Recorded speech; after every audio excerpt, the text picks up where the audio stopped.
Hello hi welcome नमस्ते, मेरा नाम ऋतिक और आज हम फिर से बात करने वाले हैं एक और इंटरेस्टिंग कंसेप्ट के ऊपर। तो ये वीडियो सेमेस्टर 3 के उन बच्चों के लिए मोस्ट इंपोर्टेंट होने वाली है जिनके पास सब्जेक्ट है physical policy and public finance of India. तो चलिए शुरू करते हैं आज की वीडियो को। और आज से हम बात करेंगे इस कंप्लीट सब्जेक्ट की या फिर इस कंप्लीट सीरीज की, क्योंकि सीरीज की पहली वीडियो है तो काफी इंपॉर्टेंट होने वाली है ना। तो यहाँ पे हम डिस्कस करेंगे यूनिट नंबर 1 के लेसन नंबर 1 को। तो पहले समझते हैं वीडियो इंपॉर्टेंट किन के लिए है। तो जो भी बच्चे बीए प्रोग्राम में है या फिर ऑनर्स में एनरोल्ड है और जिनके पास ये सब्जेक्ट है physical policy and public finance of India, क्योंकि सब्जेक्ट जो है वो डिसिप्लिन कोर्स का सब्जेक्ट है, तो उनके लिए वीडियो काफी इंपॉर्टेंट है। और इस सीरीज में हम हर एक लेसन को जो है वो टॉपिक वाइज ही डिस्कस करने वाले हैं। और इस कंप्लीट सीरीज के नोट्स भी ऑलरेडी प्रिपेयर हो चुके हैं with important question answer PDF. जिन बच्चों को नोट्स परचेज कर रहे हैं वो इस नंबर पे जाए 9667836333 पे व्हाट्सएप करके नोट्स भी ले सकते हैं। अब हम चालू करते हैं कंसेप्ट। जो हमारा आज का कंसेप्ट है यूनिट नंबर 1 का लेसन नंबर 1 वो है income, social insurance and redistribution. तो ये हमारा लेसन नंबर 1 का नाम है। लेसन नंबर 1 का नाम ही ये नहीं है, सिर्फ यूनिट 1 का नाम भी यही है, जहां पे हम बात करेंगे एक तो इनकम की, एक सोशल इंश्योरेंस की और एक रीडिस्ट्रीब्यूशन की। तो पहले मैं आपको थोड़ा सा इस लेसन नंबर 1 के बारे में बता देता हूं, जहां पे हम यूनिट नंबर 1 की डिस्कशन करने वाले हैं। सबसे पहले समझते हैं इनकम का मतलब क्या होता है। हम सब जानते हैं कि हम में से कुछ पर्सन जो है वो किसी न किसी इकोनॉमिक एक्टिविटीज में एनरोल्ड रहते हैं, है ना। वो भी किस लिए, ताकि वो अपनी आजीविका, अपना लिवलीहुड या फिर कह सकते हैं कि अपने आप के खर्चे चलाने के लिए जहां से हम इनकम जनरेट करते हैं। सबका इनकम जनरेट करने का तरीका अलग अलग होता है, मेथड्स अलग अलग होते हैं। कुछ के लीगल तरीके होते हैं, कुछ के इनलीगल तरीके होते हैं। लीगल तरीके के अंदर भी बहुत सारे टाइप्स हैं। कुछ लोग बिजनेस करते हैं, कई लोग जॉब करते हैं जहां से उन्हें सैलरीज आती है, या फिर कई लोग लेबर की तरह काम करते हैं। तो और भी वो और कुछ लोग प्रोफेशनल में मतलब प्रोफेशन में एनरोल्ड होते हैं। यानी कि अलग अलग जगह है जहां पे लोग काम करके अपनी आजीविका या फिर अपनी इनकम को जनरेट करते हैं, जिनके बेस पे उनके खर्चे चलते हैं। लेकिन बात ये, हम यहाँ पे इनकम की बात में क्या बात करने वाले हैं, तो हम बात करने वाले हैं इनकम के केस में इनइक्वालिटी की, कि लोगों की इनकम जो है वो किस किस लेवल पे और कैसे कैसे डिफर करती है, जिसको हम क्या बोलते हैं, इनइक्वालिटी बोल के चलते हैं। दूसरा जो हमारे पास इंपॉर्टेंट फैक्टर है वो है सोशल इंश्योरेंस, है ना। अब इसमें वर्ड जुड़ा हुआ इंश्योरेंस, तो सबसे पहले आपको इंश्योरेंस का मतलब पता होना चाहिए। आजकल आपने देखा होगा हम जो है वो हर एक छोटी से छोटी चीज और बड़ी से बड़ी चीज के लिए इंश्योरेंस करवाते हैं। क्यों? क्योंकि अगर उस चीज में भगवान ना करे कभी कोई दिक्कत आ गई तो हमारे पास इतना पैसा नहीं होता कि हम दोबारा उस चीज को खरीद पाए। तो कई बार हम उन चीजों को इंश्योरेंस करवा लेते हैं। जैसे देखो जरूरी लोग पहले ना इंश्योरेंस का मतलब पता है क्या समझते थे, या तो हेल्थ इंश्योरेंस होगा, लाइफ इंश्योरेंस होगा, ठीक है, या फिर इन्वेस्टमेंट हो सकती है। लेकिन अब तो है वो हर चीज के लिए इंश्योरेंस होता है। जैसे बिजनेसमैन अपने वेयर हाउसेस का, अपने बिजनेसेस का, अपने प्रोडक्ट का इंश्योरेंस करवाते हैं, ठीक है। नॉर्मल पीपल अपनी लाइफ का, अपनी हेल्थ का इंश्योरेंस करवाते हैं। यही नहीं, जब हम कोई व्हीकल परचेज करते हैं, चाहे वो बाइक हो चाहे कार हो, हम उसका भी इंश्योरेंस करवाते हैं। तो हम जो है वो कहीं ना कहीं डिफरेंट टाइप के इंश्योरेंस यूज करते हैं। यही नहीं, जो अब मान लो एग्रीकल्चर की बात करता हूं मैं, तो जो किसान होते हैं फार्मर्स, वो भी अपने एग्रीकल्चर का इंश्योरेंस करवाते हैं। क्यों? क्योंकि वो एक अनसर्टेनिटी के ऊपर बेस्ड है। हो सकता है कि सारी फसल जो है वो किसी फैमाइन की वजह से, किसी ड्रॉट की वजह से क्या हो जाए, बर्बाद हो जाए। तो ऐसे केसेस में कौन देगा उन्हें वो पैसा जो उन्होंने रिसोर्सेज यूज किए थे? तो इंश्योरेंस कंपनी उन्हें पे करेगी, ठीक है। तो इसलिए जो है ना इंश्योरेंस काफी इंपॉर्टेंट फैक्टर बन जाता है। तो एक अगला फैक्टर क्या है, सोशल इंश्योरेंस। अगला टॉपिक हमारे पास क्या है, सोशल इंश्योरेंस। तीसरी जो चीज हमारे पास आती है इंपॉर्टेंट, उसको हम क्या बोलते हैं, रीडिस्ट्रीब्यूशन। अब बात में इस रीडिस्ट्रीब्यूशन का मतलब क्या है कि भाई अब देखो डिस्ट्रीब्यूशन का मतलब क्या होता है, बांटना, और रीडिस्ट्रीब्यूशन की दोबारा से हम जो कोई चीज को डिस्ट्रीब्यूट करते हैं। फॉर एग्जांपल जब हम बात करते हैं इनइक्वालिटी के केस की, तो इनइक्वालिटी केस में लोग क्या बोलते हैं, लोगों की डिमांड क्या रहती है कि रिसोर्सेज का, इनकम का रीडिस्ट्रीब्यूशन होना चाहिए, ताकि सबको जो है फेयर रिसोर्सेज मिल पाए, यानी कि सबको अच्छे तरीके से रिसोर्सेज मिल पाए। ऐसा भी ना हो कि कुछ लोग तो बिल्कुल लग्जरी में रह रहे हैं, जिनके पास ना तो घर की कमी है, ना पैसे की कमी है, ना व्हीकल्स की कमी है, मतलब फुल्ली अपनी एक लेविश लाइफ को जो है वो जी रहे हैं। लेकिन कुछ लोग ऐसे भी हैं, ठीक है, हो सकता है जिनको भाई रोटी ना मिल रही हो खाने के लिए, कपड़े ना मिल रहे हो पहनने के लिए, घर ना हो उनके पास, मतलब उनके पास लैक हो बेसिक नेसेसिटीज का। ऐसे केस में हम जो है वो किसकी डिमांड करते हैं, रीडिस्ट्रीब्यूशन की, वो भी इनकम के और रिसोर्सेज की। तो ये तो मैंने आपको समझाया कि यूनिट नंबर 1 में या फिर लेसन नंबर 1 में हम किन किन चीजों पे, किन किन मेन मुद्दों पे बात करने वाले हैं इस चैप्टर के अंदर। अब समझते हैं कि इस वीडियो में क्या डिस्कस करेंगे। इस वीडियो में मैं मेनली बात करूंगा सिर्फ और सिर्फ इनकम के बारे में और इनइक्वालिटी के बारे में। अब पहले समझते हैं इस कंप्लीट चैप्टर के लर्निंग ऑब्जेक्टिव्स कौन कौन से हैं, यानी कौन कौन चीजें जो है हमें इस चैप्टर के अंदर सीखने का मौका मिलेगा। और फिर एक बात बोल रहा हूँ, सीरीज की पहली वीडियो है, किसी भी टॉपिक को स्किप मत करना, क्योंकि कई बार ऐसा होता है पिछले टॉपिक्स का यूज आने वाली वीडियोस में होता है, और खासकर हर एक चैप्टर की वीडियो को तो आप टॉपिक वाइज ही देखते हुए चलना है ना, ताकि आपको हर एक चीज जो है वो बिल्कुल अच्छे से क्लियर हो जाए। और फिर भी कोई भी डाउट बच जाए, कोई भी क्वेरी हो, ठीक है, किसी भी वीडियो के अंदर किसी भी टॉपिक के अंदर आप कमेंट बॉक्स में कमेंट कर देना, मैं उस क्वेरी को सोल्व करने की पूरी कोशिश करूंगा, उस डाउट को सोल्व करने की कोशिश भी करूंगा, ठीक है। और अगर वीडियो पसंद आई तो वीडियो को लाइक किए बिना मत जाना, और चैनल को सब्सक्राइब भी कर देना ऐसी वीडियोस के लिए, और उन बच्चों में शेयर भी कर देना जिन बच्चों का एग्जाम होने वाला है सेम सब्जेक्ट का। अब यहाँ पे समझते हैं लर्निंग ऑब्जेक्टिव कौन कौन से हैं इस लेसन नंबर 1 के।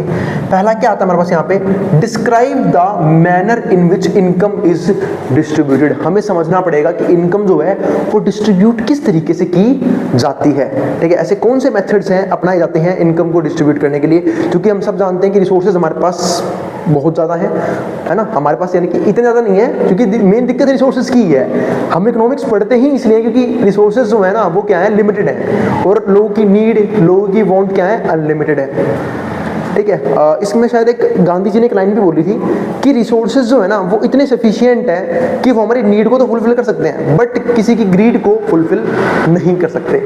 यानी कि भाई इतना अंधा रिसोर्स नहीं है कि सब लोग जो है उसे अपने लालच के लिए एक्सप्लॉइट करें और वो फिर भी टिके रहें। आज वही दौर पे हम लोग जो है इन्वायरमेंट के लेवल पे आ चुके हैं, उसी दौर पे आ चुके हैं जहाँ पे लोग जो है वो अपनी ग्रीड की वजह से, अपने लालच की वजह से कहीं ना कहीं इन्वायरमेंट को एक बहुत बड़े लेवल पे हार्म कर रहे हैं, सिर्फ किसके लिए, कुछ चंद पैसों के लिए, है ना, ताकि अकाउंट बैलेंस को ज़्यादा बढ़ाया जा सके। एक्सप्लॉइट कर रहे हैं इन्वायरमेंट को, पोल्यूशन देखने को मिल रहा है, ठीक है। हर चीज़ का जो है ना बेड़ा गर्क हो चुका, आप ये समझ सकते हो, सिर्फ कुछ लोगों की वजह से, कुछ इंडस्ट्रीज की वजह से, है ना, क्योंकि पोल्यूशन फटाफट राइज कर रहा है, पॉपुलेशन की वजह से लोगों की हेल्थ डाउन हो रही है, बहुत सी दिक्कतें आ रही हैं। एक लॉजिक वाली बात ये भी होती है, अगर भाई हम जिंदा ही नहीं रहेंगे, अगर इन्वायरमेंट हमें सर्वाइव ही नहीं रख पाएगा तो हम क्या करेंगे इतने सारे पैसों का, ठीक है। अब आगे समझते हैं, तो इन चीज़ों को हम डिस्कस करते रहेंगे आने वाले टॉपिक्स में। तो पहला पॉइंट हमारे पास क्या आया, पहला लर्निंग ऑब्जेक्टिव की मैनर क्या है इनकम के डिस्ट्रीब्यूशन का। दूसरा जो इंपॉर्टेंट पॉइंट आता है वो ये आता है, explain how income inequality is calculated. हमें ये भी समझना पड़ेगा कि इनकम की जो इनइक्वालिटी है हम उसे किस तरीके से कैलकुलेट यहाँ पे कर सकते हैं। तीसरा, list the causes and effects of income disparity. अब जो ये इनकम डिस्पैरिटी है, इनकम डिस्पैरिटी यानी कि भाई अलग अलग जगह पे जो है वो अलग अलग इनकम लेवल है, या फिर अलग अलग पीपल की अलग अलग इनकम है उनके कामों के हिसाब से, या फिर अलग अलग तरीके से इनकम जो है डिस्ट्रीब्यूशन है, ठीक है, डिस्ट्रीब्यूटेड है, तो उसका फर्क जो है वो क्या पड़ता है, यानी कि उसके कॉज क्या है और इफेक्ट्स क्या हैं, वो हम समझेंगे इनकम डिस्पैरिटी के। फोर्थ जो पॉइंट है वो क्या है, describe any steps that may be taken improve the distribution of income. हमें वो स्टेप्स सोचने पड़ेंगे, क्या कोई स्टेप्स हैं जो हम उठा सकते हैं इनकम की डिस्ट्रीब्यूशन को बेहतर करने के लिए, वो हम डिस्कस करेंगे फोर्थ लर्निंग ऑब्जेक्टिव में। यानी कि ऐसे कौन कौन से स्टेप्स लिए जा सकते हैं ताकि हम इनकम की डिस्ट्रीब्यूशन को ठीक कर सकें। फिफ्थ जो पॉइंट हमारे पास वो है, understand the concept of insurance. हमें इंश्योरेंस का कंसेप्ट समझना पड़ेगा, जो कि मैं आपको एक हिंट में समझा चुका हूँ कि इंश्योरेंस का सिंपल सा मतलब ये होता है कि अगर आपके पास कोई भी चीज़ है और आपको लगता है फ्यूचर में वो हार्म हो सकती है, तो हमें उससे बचने के लिए इंश्योरेंस करवाना पड़ता है उस चीज़ का, चाहे वो लाइफ हो, चाहे वो हेल्थ हो, चाहे वो कोई व्हीकल हो, चाहे कोई, आजकल आप देखोगे जो नए नए प्रोडक्ट्स आ रहे हैं, चाहे टीवीज़ हैं, रेफ्रिजरेटर हैं, इन सब का भी इंश्योरेंस होता है। बात है भैया, इंश्योरेंस हमने तो नहीं सुना, होता है। आपने देखा होगा, आप कभी भी जो लोग बाय वगैरह करते हैं अमेजन वगैरह पे से, फ्लिपकार्ट पे से, वहाँ पे नीचे वो आता है लिखा हुआ कि भाई एक्सटेंडेड वारंटी, वो इंश्योरेंस ही तो है, एक्सटेंडेड वारंटी एक तरह की। अगर आप वहाँ पे कुछ अमाउंट एक्स्ट्रा पे करते हो तो आपका जो प्रोडक्ट है वो 4 साल के लिए, 5 साल के लिए क्या हो जाएगा, एक तरह से हम कह सकते हैं इंश्योर हो जाएगा कि कोई भी दिक्कत आएगी उसके अंदर तो कंपनी वाले ठीक करके जाएंगे, है ना। तो उसी को हम यहाँ पे क्या बोलते हैं, इंश्योरेंस तो बोलते हैं। वो एक्सटेंडेड वारंटी तरह का इंश्योरेंस है उस पर्टिकुलर प्रोडक्ट के लिए। अब आगे समझते हैं। तो 6th पॉइंट हमारे पास वो क्या है, अंडरस्टैंड द रिस्क अवर्जन। अब रिस्क अवर्जन समझना पड़ेगा हमें। रिस्क अवर्जन का मतलब क्या है कि एक तरह से वो पर्सन्स जो कहीं ना कहीं वो रिस्क को अपने मिनिमाइज करने की कोशिश करते हैं। कुछ टाइप्स के पीपल होते हैं, कुछ रिस्क लविंग पीपल होते हैं जिन्हें रिस्क बहुत पसंद होता है, यानी कि वो इन्वेस्टमेंट भी ऐसी जगह पे करेंगे जहां पे या तो amount directly 2x 3x 4x ऐसे होगा, होगा या फिर पूरा ही उसका डूब भी सकता है। यानी कि जिनको हाई रिस्क लेना पसंद है, कुछ रिस्क अवर्स पीपल होते हैं, ठीक है, और कुछ ऐसे होते हैं जो मॉडरेट रिस्क लेते हैं कि भाई ना ज़्यादा प्रॉफिट ना ज़्यादा लॉस, ठीक है, मॉडरेट रिस्क। और कुछ होते हैं बिल्कुल रिस्क अवर्जन, जिनको रिस्क लेना बिल्कुल ही पसंद नहीं होता। तो वो चीज़ है 6 पॉइंट। 7 पॉइंट क्या आता है, explain the social insurance program. और सोशल इंश्योरेंस प्रोग्राम क्या है, हमें ये भी चीज़ समझनी होगी। तो ये हमारे पास आए इस चैप्टर के 7 लर्निंग ऑब्जेक्टिव, जिनके ऊपर हम बात करने वाले हैं इस लेसन के अंदर। अब समझते हैं इस चैप्टर का इंट्रोडक्शन, कि इंट्रोडक्शन में क्या पढ़ना है, तो वही समझते हैं। तो majority of people have relatively low incomes. हम सब जानते हैं कि जो मेजोरिटी पीपल है इंडिया के बोल लो या फिर वर्ल्ड के बोल लो, उनकी इनकम क्या रहती है, जनरली लो रहती है, लो इनकम्स। अब ऐसा क्यों है, क्योंकि इनकम का डिस्ट्रीब्यूशन ही प्रॉपर तरीके से नहीं होता। फिलहाल अब मैं इंडिया की ही बात करूंगा यहाँ पे, इंडिया, ठीक है, इंडिया की बात करते हैं। अगर इंडिया की बात करें तो इंडिया में क्या हो रखा है, जो 90% रिसोर्सेज हैं उसे कौन हैंडल कर रहे हैं, 10% लोग, यानी कि ये 10% लोगों के पास है। और जो बाकी बचे हुए 10%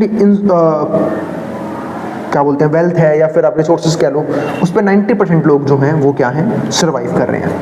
इसे बोलते हैं हाई लेवल ऑफ इनइक्वालिटी। कितनी ज़्यादा इनइक्वालिटी है कि अमीर और ज़्यादा अमीर होते जा रहे हैं, गरीब और ज़्यादा गरीब होते जा रहे हैं। अमीर ऐसे भी हैं जिनके पास घरों की कमी नहीं है, लग्जरी लाइफ की कोई कमी नहीं है। गरीब इस लेवल पे भी हैं जिनके पास खाने को रोटी नहीं है, 2 वक्त की रोटी नहीं मिलती उन्हें, घर नहीं है उनके पास, कपड़े नहीं है उनके पास, ठीक है। तो ये चीज़ें हैं, यानी कि कुछ इस लेवल पे गरीब है जिनके पास बेसिक नेसेसिटीज़ फुलफिल करने तक के लिए पैसा नहीं है, कम से कम इन्हें वो तो प्रोवाइड होना चाहिए था।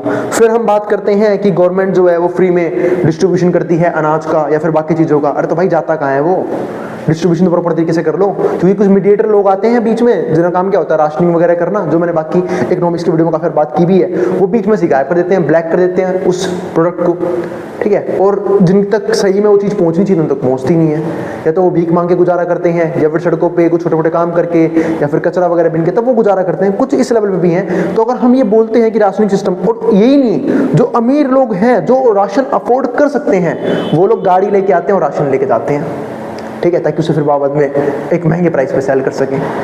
तो ये चीज़ है काफ़ी गलत लगती है। क्यों? क्योंकि भाई राशनिंग सिस्टम जो है प्रॉपर तरीके से हमारे इंडिया में वर्क नहीं करता है। तो वही चीज़ है, एक पॉइंट यहाँ पे लिखा हुआ है, majority of people have relatively low incomes. Majority of people ही क्या है, इनकम जो है काफ़ी लो रहती है। लो इनकम की वजह से उनके रिसोर्सेज भी क्या होते हैं, लो होते हैं। आजकल हम चाहे इंडिया की बात करता हूँ मैं, ठीक है, तो देश हमारा इतना बुरा भी नहीं है, बट आजकल से करप्शन चीज़ चल रही है ना, करप्शन हो गया, लॉ एंड ऑर्डर का खराब होना हो गया, पॉवर्टी हो गई, अनएम्प्लॉयमेंट हो गई, इन सब चीज़ों जो बेसिक एक तरह से दिक्कतें हैं हमारे कंट्री की, वो जब तक सुधार में नहीं आएंगी हमारे देश की हालात ऐसे ही रहने वाले हैं। उसका एक, अब ये देखो, अब लो इनकम की जब मैं बात कर रहा हूँ तो मानते हैं कि भाई ज़्यादातर इनकम जो है वो किनके पास है, अमीर लोगों के पास है। और जिनके पास लो इनकम है उनके पास सर्वाइवल के लिए कोई तरीका भी नहीं है कि भाई उन्हें एम्प्लॉयमेंट मिल जाए तो हो सकता है उनका लिविंग स्टैंडर्ड राइज कर जाए, ठीक है। तो एक तरह से एक तरीके से उन्हें एक्सप्लॉइट करते हैं ये कुछ अमीर लोग, जिनके पास या तो पैसा होता है, पावर होती है ना। तो ये सब चीज़ें हैं जो ना कहीं बेसिक दिक्कत है हमारी कंट्री की। और हाँ, एक इम्पोर्टेंट पॉइंट तो जाना भूल ही गया। अब हम लोग क्या बोलते हैं, जैसे कि आपने सुना होगा बहुत बड़े बड़े पॉलिटिशियन है या फिर तो बहुत बड़े बड़े लोग जो कहते हैं कि अरे इंडिया बहुत बढ़िया परफॉर्म कर रहा है इकोनॉमिकली, ठीक है, हम 3rd लार्जेस्ट इकोनॉमी बनने वाले हैं। मान लिया हम 3rd लार्जेस्ट इकोनॉमी बनने वाले हैं, किसके हिसाब से, जीडीपी के हिसाब से। अरे पॉपुलेशन तो देखो भाई, पॉपुलेशन पे टॉप पे है हम, उस अकॉर्डिंग जीडीपी टॉप पे होनी चाहिए थी हमारी कंट्री की, ठीक है। हम वर्ल्ड की 3rd लार्जेस्ट बनने वाली हैं। एक बार ना मेरे कहने पे एक बार गूगल कर लेना कि हमारा देश जो है वो पर कैपिटा जीडीपी में कहाँ लाई करता है। मेरे सबसे अराउंड 140th कंट्री के 140th रैंक पे आता है कंट्रीज में, 140th रैंक। हम जो बात कर रहे हैं ना वर्ल्ड की 3rd लार्जेस्ट इकोनॉमी, भाई बनने वाले हैं चंद अमीरों की वजह से, ऐसे पर्सन जिन्होंने अच्छी खासी वेल्थ एक्यूमुलेट कर रखी है उनकी वजह से। लेकिन जो गरीब है वो तो वहीं के वहीं है, ठीक है। क्योंकि आप एक बार मेजर कर लो पर कैपिटा जीडीपी में हमारा देश जो है वो 140th नंबर के आसपास पे लाई करता है। उससे ये तो देखो चेंज होता रहेगा, ठीक है। बट फिलहाल मैंने लास्ट टाइम चेक किया था 140th नंबर पे रैंक कर रहा था हमारा देश, ठीक है। तो ये चीजें हैं और हम इसे बोलते हैं कि हम वर्ल्ड की 3rd लार्जेस्ट इकोनॉमी बनने वाले हैं। इस तरीके से तो बिल्कुल नहीं बन सकते। तो majority of people have relatively low incomes, ठीक है। जनरली लोगों की क्या होती है, लो इनकम होती है। These are individuals who have various positions of employment. क्यों? क्योंकि यहाँ पे जो है वेरियस, क्योंकि वो होता है इनके एम्प्लॉयमेंट के लेवल की वजह से, क्योंकि ये अलग अलग जगह पे काम करके पैसा जनरेट करते हैं। जैसे इनमें दे इंक्लूड फार्म वर्कर्स, कुछ फार्म वर्कर्स भी हैं जिन्हें हम लेबर बोल लेते हैं। एक तरह से से वो बड़ी बड़ी फार्म्स पर काम करते हैं ताकि वहाँ से कुछ पैसा कमा सकें। इसके अलावा स्मॉल स्केल फार्मर्स, कुछ स्मॉल स्केल फार्मर है, मतलब जिनके पास लैंड इतनी कम है, ठीक है, रिसोर्स इतने कम है कि वो सिर्फ अपने परिवार का गुजारा कर पा रहे हैं और कुछ तो वो भी नहीं कर पा रहे। दे इंक्लूड, अच्छा, आर्टिसंस भी आते हैं इसके अंदर, फैक्ट्री वर्कर्स भी आते हैं, and people doing odd task. और कुछ लोग ऐसे भी हैं जो एक तरह से आप कह सकते हो कि अनऑर्गेनाइज सेक्टर में वेंडर के तौर पे काम कर रहे हैं, कोई किसी चीज़ की रेडी लगा रहा है, कोई आइसक्रीम बेच रहा है, मतलब कुछ भी कर रहे हैं, ठीक है, तो ओड टास्क करके पैसा जनरेट कर रहे हैं, तो जिनकी वजह से इनकी जो इनकम है वो क्या है, बहुत ज़्यादा कम है। अब बात करते हैं कि भाई कुछ ऐसे भी हैं जिनकी नेटवर्थ बहुत ज़्यादा है, जिनको हम क्या बोलते हैं, HNI, हाई नेटवर्थ इंडिविजुअल, ठीक है, वो हमारे पास कौन से आएंगे, इंडस्ट्रियलिस्ट, ठीक है, ट्रेडर्स हो गए। ट्रेडर का मतलब सिर्फ वो नहीं होता जो तुम स्टॉक मार्केट के टर्म में सुन लेते हो कि जो लोग स्टॉक मार्केट ट्रेडिंग करते नहीं, ट्रेडर का मतलब वो भी होता है जो मार्केट से या फैक्ट्री से गुड्स को चीप रेट पे खरीदता है और फिर से बाद में किसी और जगह महंगे रेट पे भेज देता है, उसको भी हम ट्रेडर ही बोल के देते हैं। ट्रेडर का सिंपल सा मतलब होता है कि वो कहीं ना कहीं से मैन्युफैक्चरिंग गुड्स उठा रहा है, किसी दूसरी जगह लेके जा रहा है, उसे सेल कर रहा है एक अच्छे प्रॉफिट को जनरेट करने के लिए, उसको हम ट्रेडर ही बोल के चलते हैं।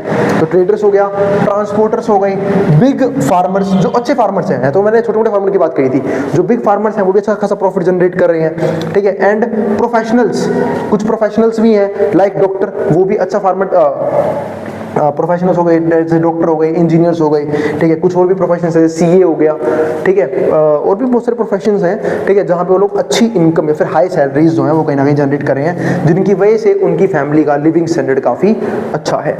Income disparity rises during development process. अब यहाँ पे मैंने एक बहुत ही इंपॉर्टेंट पॉइंट लिखा है, इनकम डिस्पैरिटी जो है ना वो कहीं ना कहीं डेवलपमेंट प्रोसेस के टाइम पे राइज जरूर करता है, बिल्कुल सही है।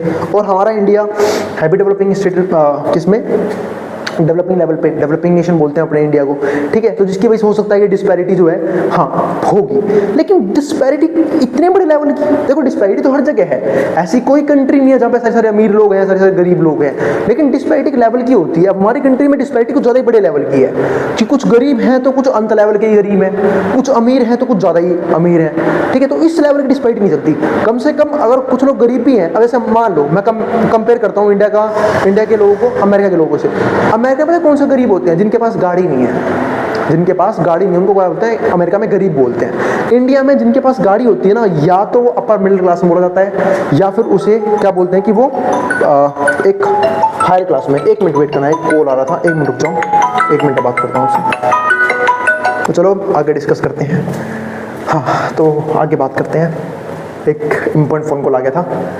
अब आगे कौन से टॉपिक पे थे हम यहाँ पे, हाँ, तो डेवलपमेंट प्रोसेस की हम यहाँ पे बात कर रहे थे। हाँ, तो इनकम डिस्पैरिटी हमारे इंडिया में क्या है, कुछ बड़े ही लेवल पे चल रही है, जो हमने यहाँ पे बात कर ली, ठीक है। अब आगे देखते हैं, policy changes could be made to create a more. अब ये सोल्यूशन है इसका कि कुछ ना कुछ पॉलिसी जो है चेंजेस किए जाने चाहिए, या फिर गवर्नमेंट ने किए भी हैं, ऑफ इक्वल इनकम डिस्ट्रीब्यूशन, ताकि इनकम का डिस्ट्रीब्यूशन थोड़ा सा ठीक हो पाए।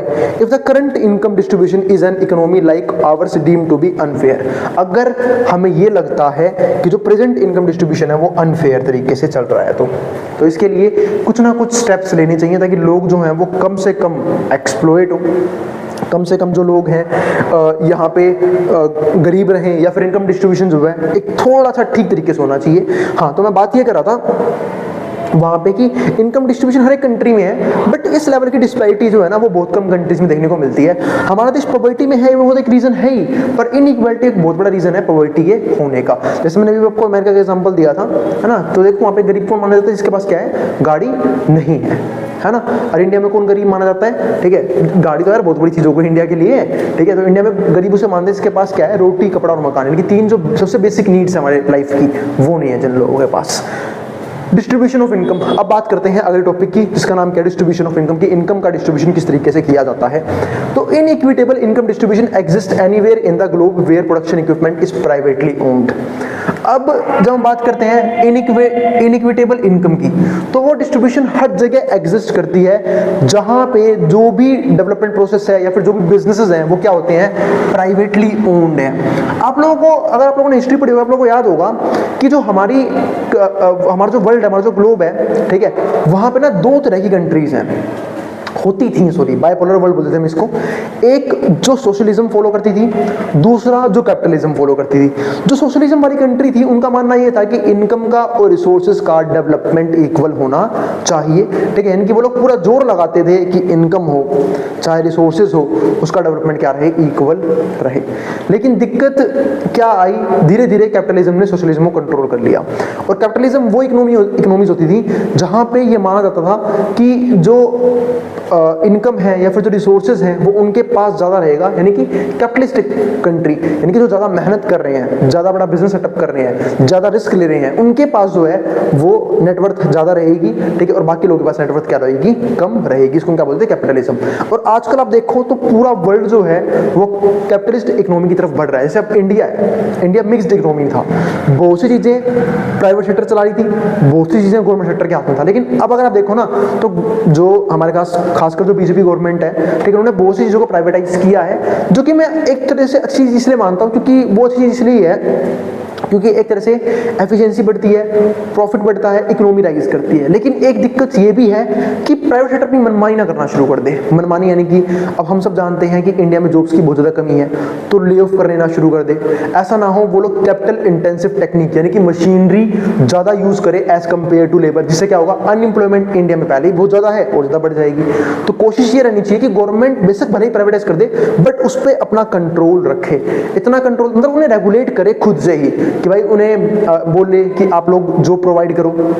ऐसी कंपनीज को बंद कर दे जो सिर्फ और सिर्फ मशीनरी से काम करवाना चाहती है या फिर जो सिर्फ और सिर्फ कैपिटल इंटेंसिव टेक्निक फॉलो कर रही है। इससे बेरोजगारी पहले ही बहुत ज़्यादा है, बेरोजगारी और बढ़ जाएगी, और बढ़ गई गरीबी और बढ़ेगी, बहुत सी दिक्कतें और आएंगी, ठीक है। तो इन चीज़ों पर कंट्रोल होना चाहिए। इसलिए जो है ना हमारे इंडिया के अंदर क्या बोलते हैं कि हमें मिक्स्ड इकोनॉमी है, ये कहीं ना कहीं प्राइवेट सेक्टर भी है, गवर्नमेंट सेक्टर भी है, बट मेनली कंट्रोल जो है वो किसके पास है, गवर्नमेंट सेक्टर के पास ही है। मतलब दोनों के मिला के कंट्रोल, इसलिए हम इसको मिक्स्ड इकोनॉमी बोल के चलते हैं। लेकिन हम जब बात करते हैं इनइक्विटेबल इनकम डिस्ट्रीब्यूशन की, तो वो क्यों होता है, क्योंकि ज़्यादातर कंट्रीज में जो भी बिजनेसेस हैं या फिर जो भी इक्विपमेंट्स हैं वो प्राइवेटली ओन्ड है। इन एवरी कैपिटलिस्ट सोसाइटी, अभी अभी लिखा भी हुआ है, हर एक कैपिटलिस्ट सोसाइटी के अंदर बोथ डेवलप्ड एंड अंडरडेवलप्ड, चाहे कंट्री वेल डेवलप हो चाहे अंडरडेवलप्ड हो, a small minority appropriates a significant portion of national income.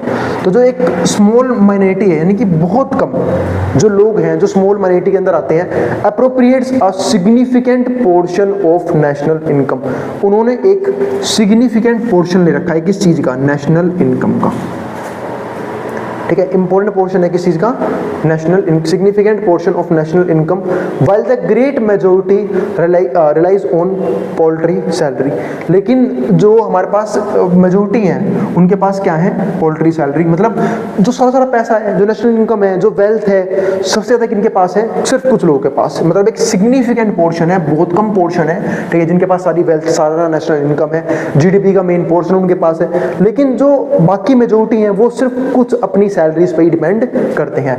Property arrangements that exist in these Nations play a significant roll on pattern of income distribution. यही नहीं, जो properties का arrangement है वो भी कहीं ना कहीं इनकम डिस्ट्रीब्यूशन को अफेक्ट करता है।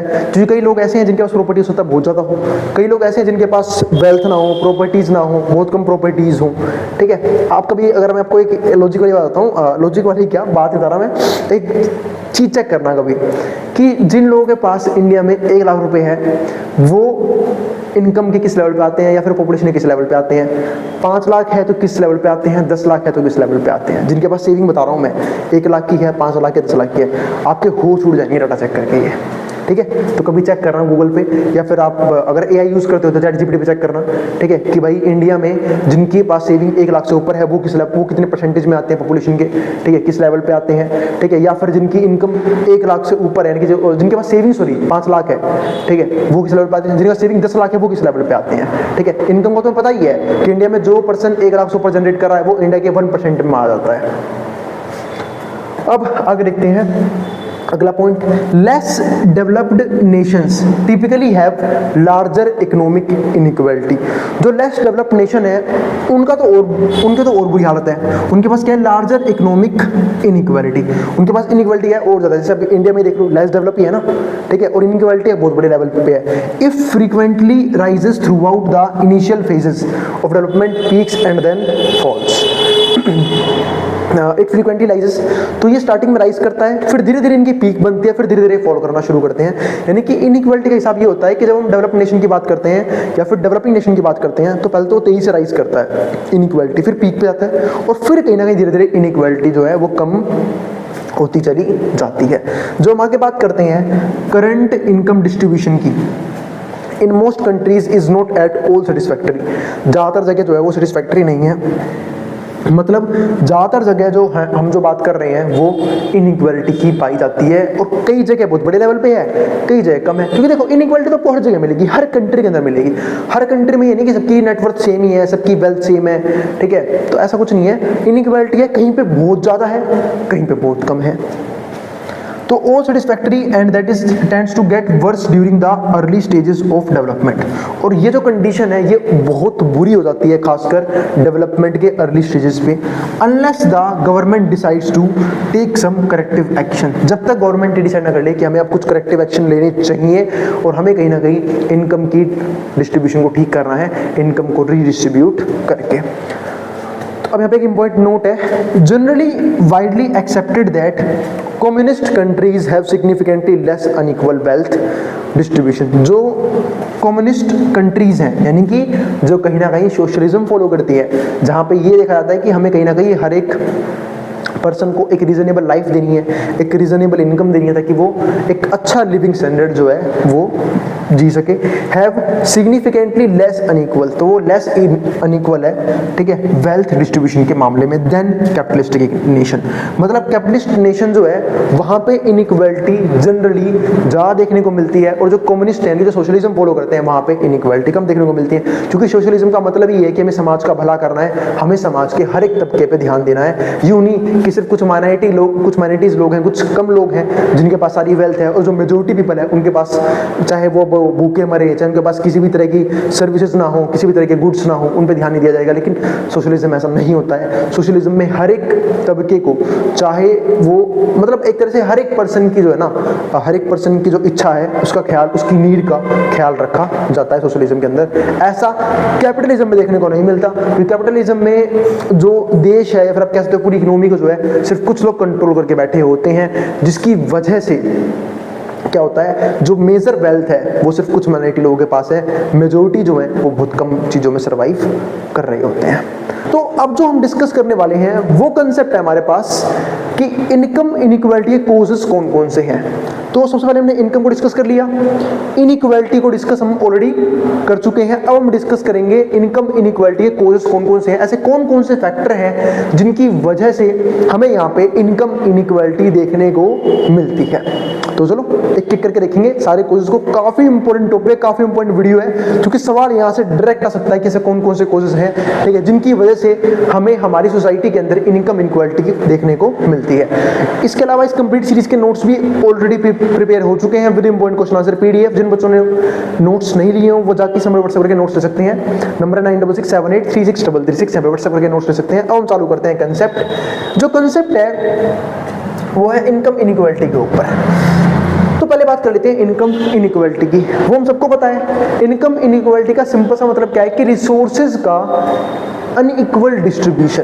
जैसे हम ही देखते हैं इंडिया के अंदर अगर मैं बात करूं, और ऐसा नहीं है कि सिर्फ इंडिया के अंदर इनइक्वालिटी है, और भी सोसाइटीज के अंदर हम इनइक्वालिटी देखने को मिलती है, और भी कंट्रीज के अंदर इनइक्वालिटी देखने को मिलती है, जहां पे कुछ लोग जो रिच क्लास के हैं उनके पास रिसोर्सेज कुछ ज़्यादा ही बड़े लेवल पे है, ठीक है, और कुछ लोग इतने पुअर हैं जिनके पास प्रॉपर रिसोर्सेज नहीं है, या फिर कुछ तो इतने गरीब हैं जिनके पास अपनी बेसिक नेसेसिटीज कंप्लीट करने तक के रिसोर्सेज नहीं है। तो इसी को यहाँ पे क्या बोलते हैं, इनइक्वालिटी ऑफ इनकम बोलते हैं। जैसा कि मैंने यहाँ पे क्या लिखा है, income inequality broadly divide into two groups, यानी कि दो ग्रुप्स हमारे पास। द फंडामेंटल फैक्टर्स, जो फंडामेंटल फैक्टर वो क्या है, private ownership of means of production, यानी कि प्रोडक्शन हम जिस तरीके से करते हैं उसकी प्राइवेट ओनरशिप होना, जिसकी वजह से क्या होगा, वो रिसोर्सेज जिसके जरिए हम प्रोडक्शन को बढ़ा सकते हैं वो सबके पास अवेलेबल होंगे नहीं, और जब रिसोर्सेज सबके पास अवेलेबल नहीं होंगे प्रोडक्शन करने के लिए तो हर एक बंदा जो है वो प्रोड्यूसर बनने की सोच जरूर सकता है पर बन नहीं सकता because of lack of resources. जो अगला पॉइंट है वो क्या है, सिस्टम ऑफ इनहेरिटेंस, यानी कि इनहेरिटेंस का सिस्टम क्या है, कहीं ये नहीं बताऊंगा, मैं डिफाइन कर दूंगा अभी, बस 2 मिनट रुके sorry. And the barriers of opportunity, barriers होते हैं कुछ अपॉर्चुनिटी केस में बेस्ड ऑन रेस, रेस के बेस पे, कास्ट के बेस पे, and class can be included in the first group, ये सब फर्स्ट ग्रुप में इंक्लूड है। Second group include the elements like personal ability, second group में क्या आती है, ये सब चीजें हैं जो हमें सोसाइटी की वजह से फेस करनी पड़ती हैं, सारी चीजें ये कुछ सोसाइटी की वजह से, ठीक है, और कुछ जनरेशन वाइज से चेंज आते हैं जिसको हम क्या बोलते हैं, इनहेरिटेंस, सिस्टम ऑफ इनहेरिटेंस, वो मैं समझाऊंगा आप लोगों को। लेकिन जो सेकंड ग्रुप है ना, वो उसमें क्या इंक्लूड होता है, पर्सनल एबिलिटी इंक्लूड होती है, डिस्पैरिटीज, एजुकेशन एंड ट्रेनिंग, ये कुछ फैक्टर्स हैं। तो एक एक करके अपन सबको डिस्कस कर लेते हैं, बाद में पढ़ेंगे लिखा गया है, पहले समझ लेते हैं होता क्या है। सबसे पहले बात कर लेते हैं मीन्स ऑफ प्रोडक्शन की। अब मीन्स ऑफ प्रोडक्शन में दो सबसे बड़े मीन्स आते हैं, एक तो लैंड इनइक्वालिटी, दूसरा क्या होता है, अब जो आ चुका है वो है कैपिटल इनइक्वालिटी। अब जब मैं बात कर रहा हूँ लैंड इनइक्वालिटी की, आप लोगों ने इकोनॉमिक्स में प्रोडक्शन चैप्टर पढ़ा होगा, वहां पे अपने फैक्टर ऑफ प्रोडक्शन डिस्कस किए होंगे कि कौन कौन से होते हैं factor of production, land, labour, capital, entrepreneurship. यानी कि अगर किसी भी पर्सन को अगर बिजनेस चालू करना है तो चार चीजें चाहिए फैक्टर प्रोडक्शन के तौर पे, लैंड जिसके बदले वो रेंट पे करेगा, लेबर जिसके बदले वो वेजेस या सैलरीज पे करेगा, कैपिटल जिसके बदले वो इंटरेस्ट देगा, और एंटरप्रेन्योरशिप के बदले प्रॉफिट जाएगा। तो चार चीजें होती हैं जिनमें से हम दो की इनइक्वालिटी की बात करने वाले हैं, एक तो लैंड इनइक्वालिटी की बात करने वाले हैं और एक कैपिटल इनइक्वालिटी की बात करने वाले हैं। पहले शुरू करते हैं लैंड इनइक्वालिटी का मतलब क्या होता है। दूसरा ये पॉइंट कौन सा है, private ownership of means of production, इनकी प्राइवेट ओनरशिप हो जाती है।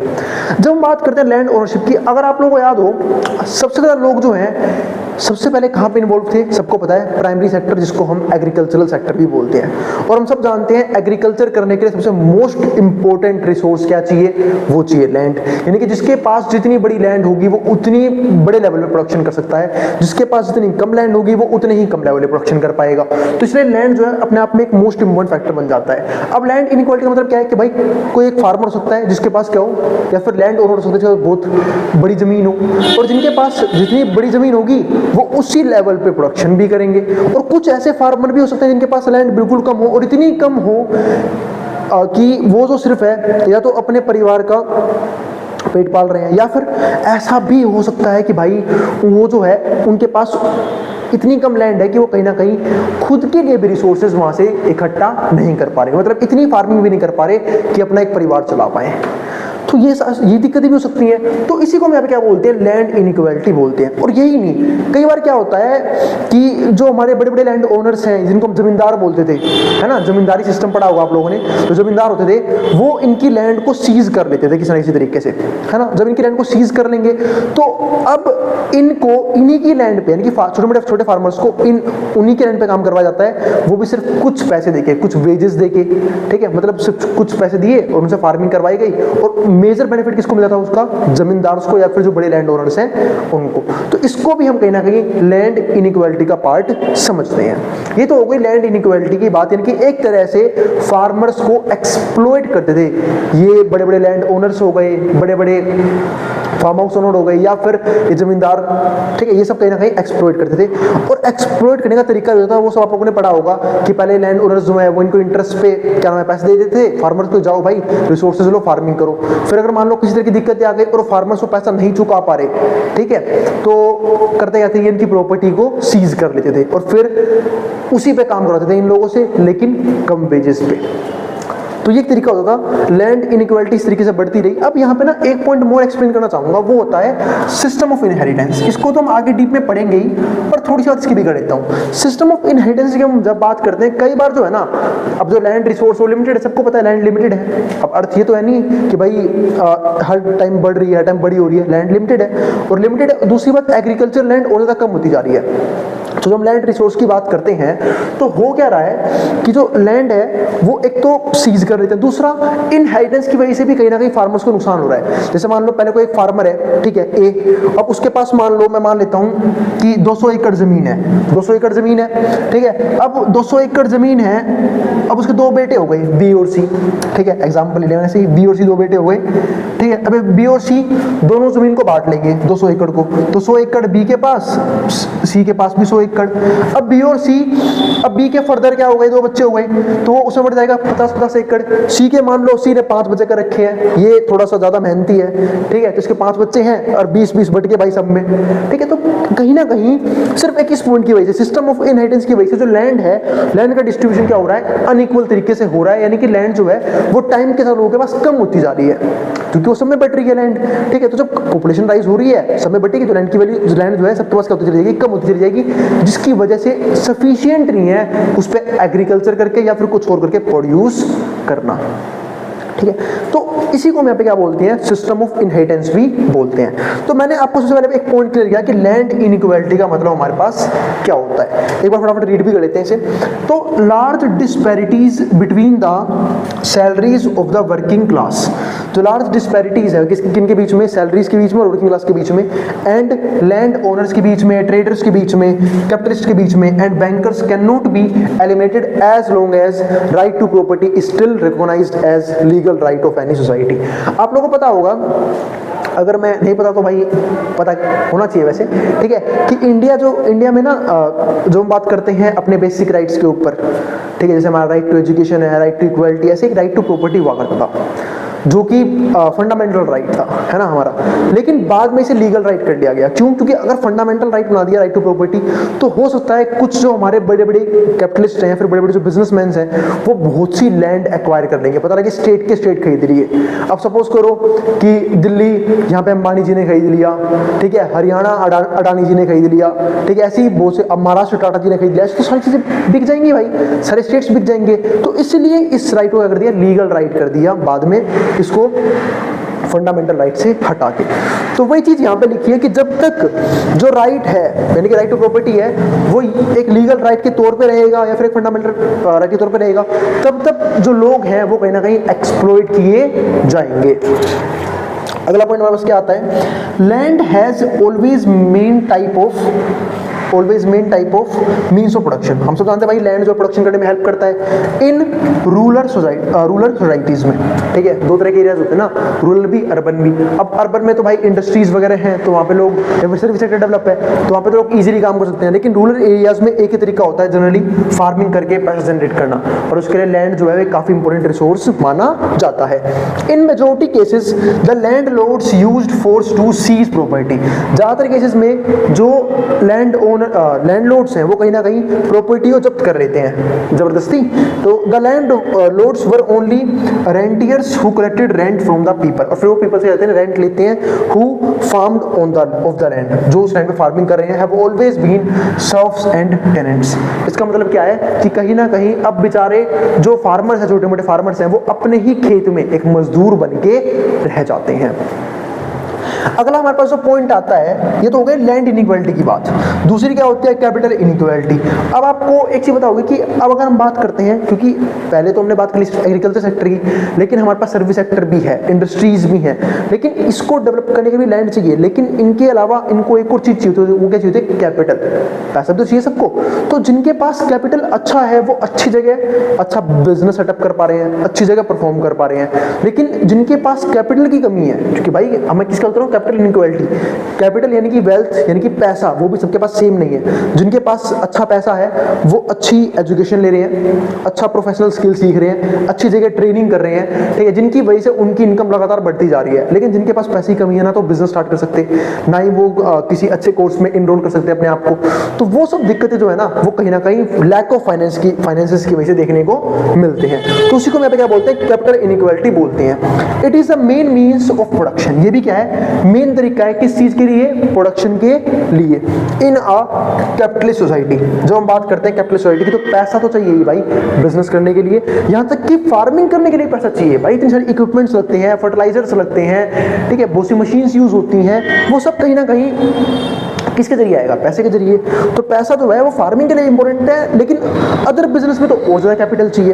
तो it makes it possible for capitalist easily make a lot of money. तो कैपिटलिस्ट के लिए काफी इजी होता है पैसा जनरेट करना, क्योंकि उनके पास पैसा बहुत ज्यादा है, तो वो हर एक बिजनेस में ट्राई करते रहते हैं अपने पैसे के जरिए, और एक अच्छा सक्सेसफुल मुकाम ले पाते हैं सिर्फ पैसे की वजह से। From all of these for these activities. On the other side अगर हम दूसरी तरफ देखें तो वर्कर्स भी, वर्कर का ग्रुप भी है, वर्कर्स एक्सचेंज देयर लेबर। जो वर्कर है वो अपने लेबर को एक्सचेंज करते हैं, worker exchange there labour for money, अपनी मनी के लिए लेबर को क्या करते हैं यहाँ पे एक्सचेंज करते हैं। इसका मतलब कहीं ना कहीं अगर आप देखो तो जो वर्कर्स हैं वो क्या कर रहे हैं, वर्कर्स जो है यहाँ पे सिर्फ एक तरह से ट्रेड हो रहे हैं, वर्कर्स भी पैसे के लिए। आपने सुना होगा जब हम हिस्ट्री की बात करते हैं तो वहाँ पे स्लेव्स का ग्रुप होता था कि जिनके पास जितने स्लेव्स वो उतना ही पर्सन जो है रिच माना जाता था, क्योंकि उनके पास गुलाम है, गुलाम खरीदे जाते थे, बेचे जाते थे। तो वही चीज़ें थी कि लोग जो है ना वो पैसे के लिए खुद को ट्रेड करते हैं। तो labour force is purchased and sold. तो जो लेबर फोर्स है वो परचेज भी होती है और सोल्ड भी की जाती है, लाइक एनी अदर कमोडिटी, किसी और दूसरी कमोडिटी की तरह, इन अ कैपिटलिस्ट सोसाइटी, एक कैपिटलिस्ट सोसाइटी के अंदर। However workers bargaining leverage against their employers is never strong. लेकिन जो वर्कर्स हैं उनके पास ज्यादा लेवरेज नहीं होती अगेंस्ट देयर एम्प्लॉयर्स, उनके मालिकों को लेके वो कभी भी स्ट्रॉन्ग नहीं थी और नहीं होगी। उसका एक मेन रीजन ये भी है, जब हम बार्गेनिंग पावर की बात करते हैं, क्योंकि अगर मैं इंडिया जैसी कंट्री की बात करूं तो यहाँ पे लेबर की सप्लाई बहुत ज्यादा है और डिमांड उतनी है नहीं, जिसकी वजह से इनकी बार्गेनिंग पावर और ज्यादा कम हो जाती है। जो बड़े बड़े प्रोड्यूसर्स हैं, एम्प्लॉयर्स हैं, इन्हें अपने तरीके से यूज करते हैं, एक्सप्लॉइट करते हैं, इनकी वर्किंग कंडीशन घटिया होती है, बट इनकी भी मजबूरी है, लेबर्स की भी उन्हें काम करना पड़ता है। क्यों? क्योंकि अगर वो काम करने से मना कर देंगे तो उनके पास ऑप्शन की कमी नहीं है, जो प्रोड्यूसर है वो दूसरे एम्प्लॉयज की तरफ जंप कर सकता है, क्योंकि एम्प्लॉयज की कमी नहीं है। हाँ, दिक्कत जब होती जब एम्प्लॉयज की डिमांड बहुत ज्यादा होती पर सप्लाई उतनी होती नहीं, तब इन्हें कहीं ना कहीं एम्प्लॉयज को बार्गेनिंग पावर मिल जाती है और इन्हें भी, जो हमारे एम्प्लॉयर्स हैं, उन्हें भी एम्प्लॉयज की बात सुननी पड़ती। लेकिन इंडिया के केस में ऐसा नहीं है और जनरली जो बड़ी बड़ी कंट्रीज है वहां पे भी ऐसा नहीं होता है। तो as a result they are unable to receive a fair wage. तो जिसकी वजह से ना तो इन्हें एक फेयर वेज मिल पाता है, ना ही अच्छी इनकम मिल पाती है, अच्छी सैलरी मिल पाती है, और ना ही अच्छा वर्क इन्वायरमेंट या फिर वर्किंग कंडीशंस मिल पाते हैं for their labour and continue to live in poverty, जिसकी वजह से गरीबी में ही रह जाते हैं। तो ये दो सबसे बड़े रीजन देखे हमने यहाँ पे कि लैंड इनइक्वालिटी, दूसरा कैपिटल इनइक्वालिटी, दो मेजर रीजन थे कि जिसकी वजह से कहीं ना कहीं इनकम इनइक्वालिटी में देखने को मिलती है समाज के अंदर। अब कुछ टॉपिक्स और भी हैं। अब दूसरा जो पॉइंट आ जाता है वो आता था इनहेरिटेंस सिस्टम। अब वही समझ लेते हैं। अब इसका मतलब क्या है कि देखो, कुछ जो बच्चे हैं वो कहाँ पे आएंगे, कुछ बच्चे हैं, ठीक है, वो होते हैं हाई क्वालिफाइड पेरेंट्स के अंदर आप जगह बोर्न, जैसे मान चलो कुछ जो है वो अच्छी फैमिलीज के अंदर बोर्न हो रहे हैं, यानी कि अमीर फैमिली के अंदर बोर्न हो रहे हैं, और कुछ बच्चे गरीब फैमिली के अंदर बोर्न हो रहे हैं। अब जो अमीर फैमिली के अंदर जो बच्चे बोर्न होंगे तो उन्हें तो अच्छी फैसिलिटीज मिलेगी, अच्छी एक तरह से क्या बोलते हैं कि पीछे उनका बैकअप रखा होता है, यार बेस बना रखा है पेरेंट्स ने, उनको सिर्फ अपनी लाइफ को और बेहतर करना है थोड़ा सा, ठीक है, वो भी उनके रिसोर्सेज को यूज करते हुए। लेकिन जो बेचारे पुअर परिवार में पैदा होते हैं, ठीक है, उनके पास तो पीछे से कोई रिसोर्स नहीं है, उन्हें जो करना है खुद डेवलप करना है। अगर वो अच्छी पढ़ाई लिखाई करेंगे या फिर अच्छी कोई स्किल सीखेंगे और अपना माइंडसेट थोड़ा चेंज करेंगे तो वो तब कहीं ना कहीं अच्छी डायरेक्शन में आगे बढ़ सकते हैं, यानी कि खुद को बेहतर बना सकते हैं, अपनी जिंदगी को बेहतर बना सकते हैं। तो वो चीज है, इसी को हम क्या बोलते हैं, द इनहेरिटेंस सिस्टम।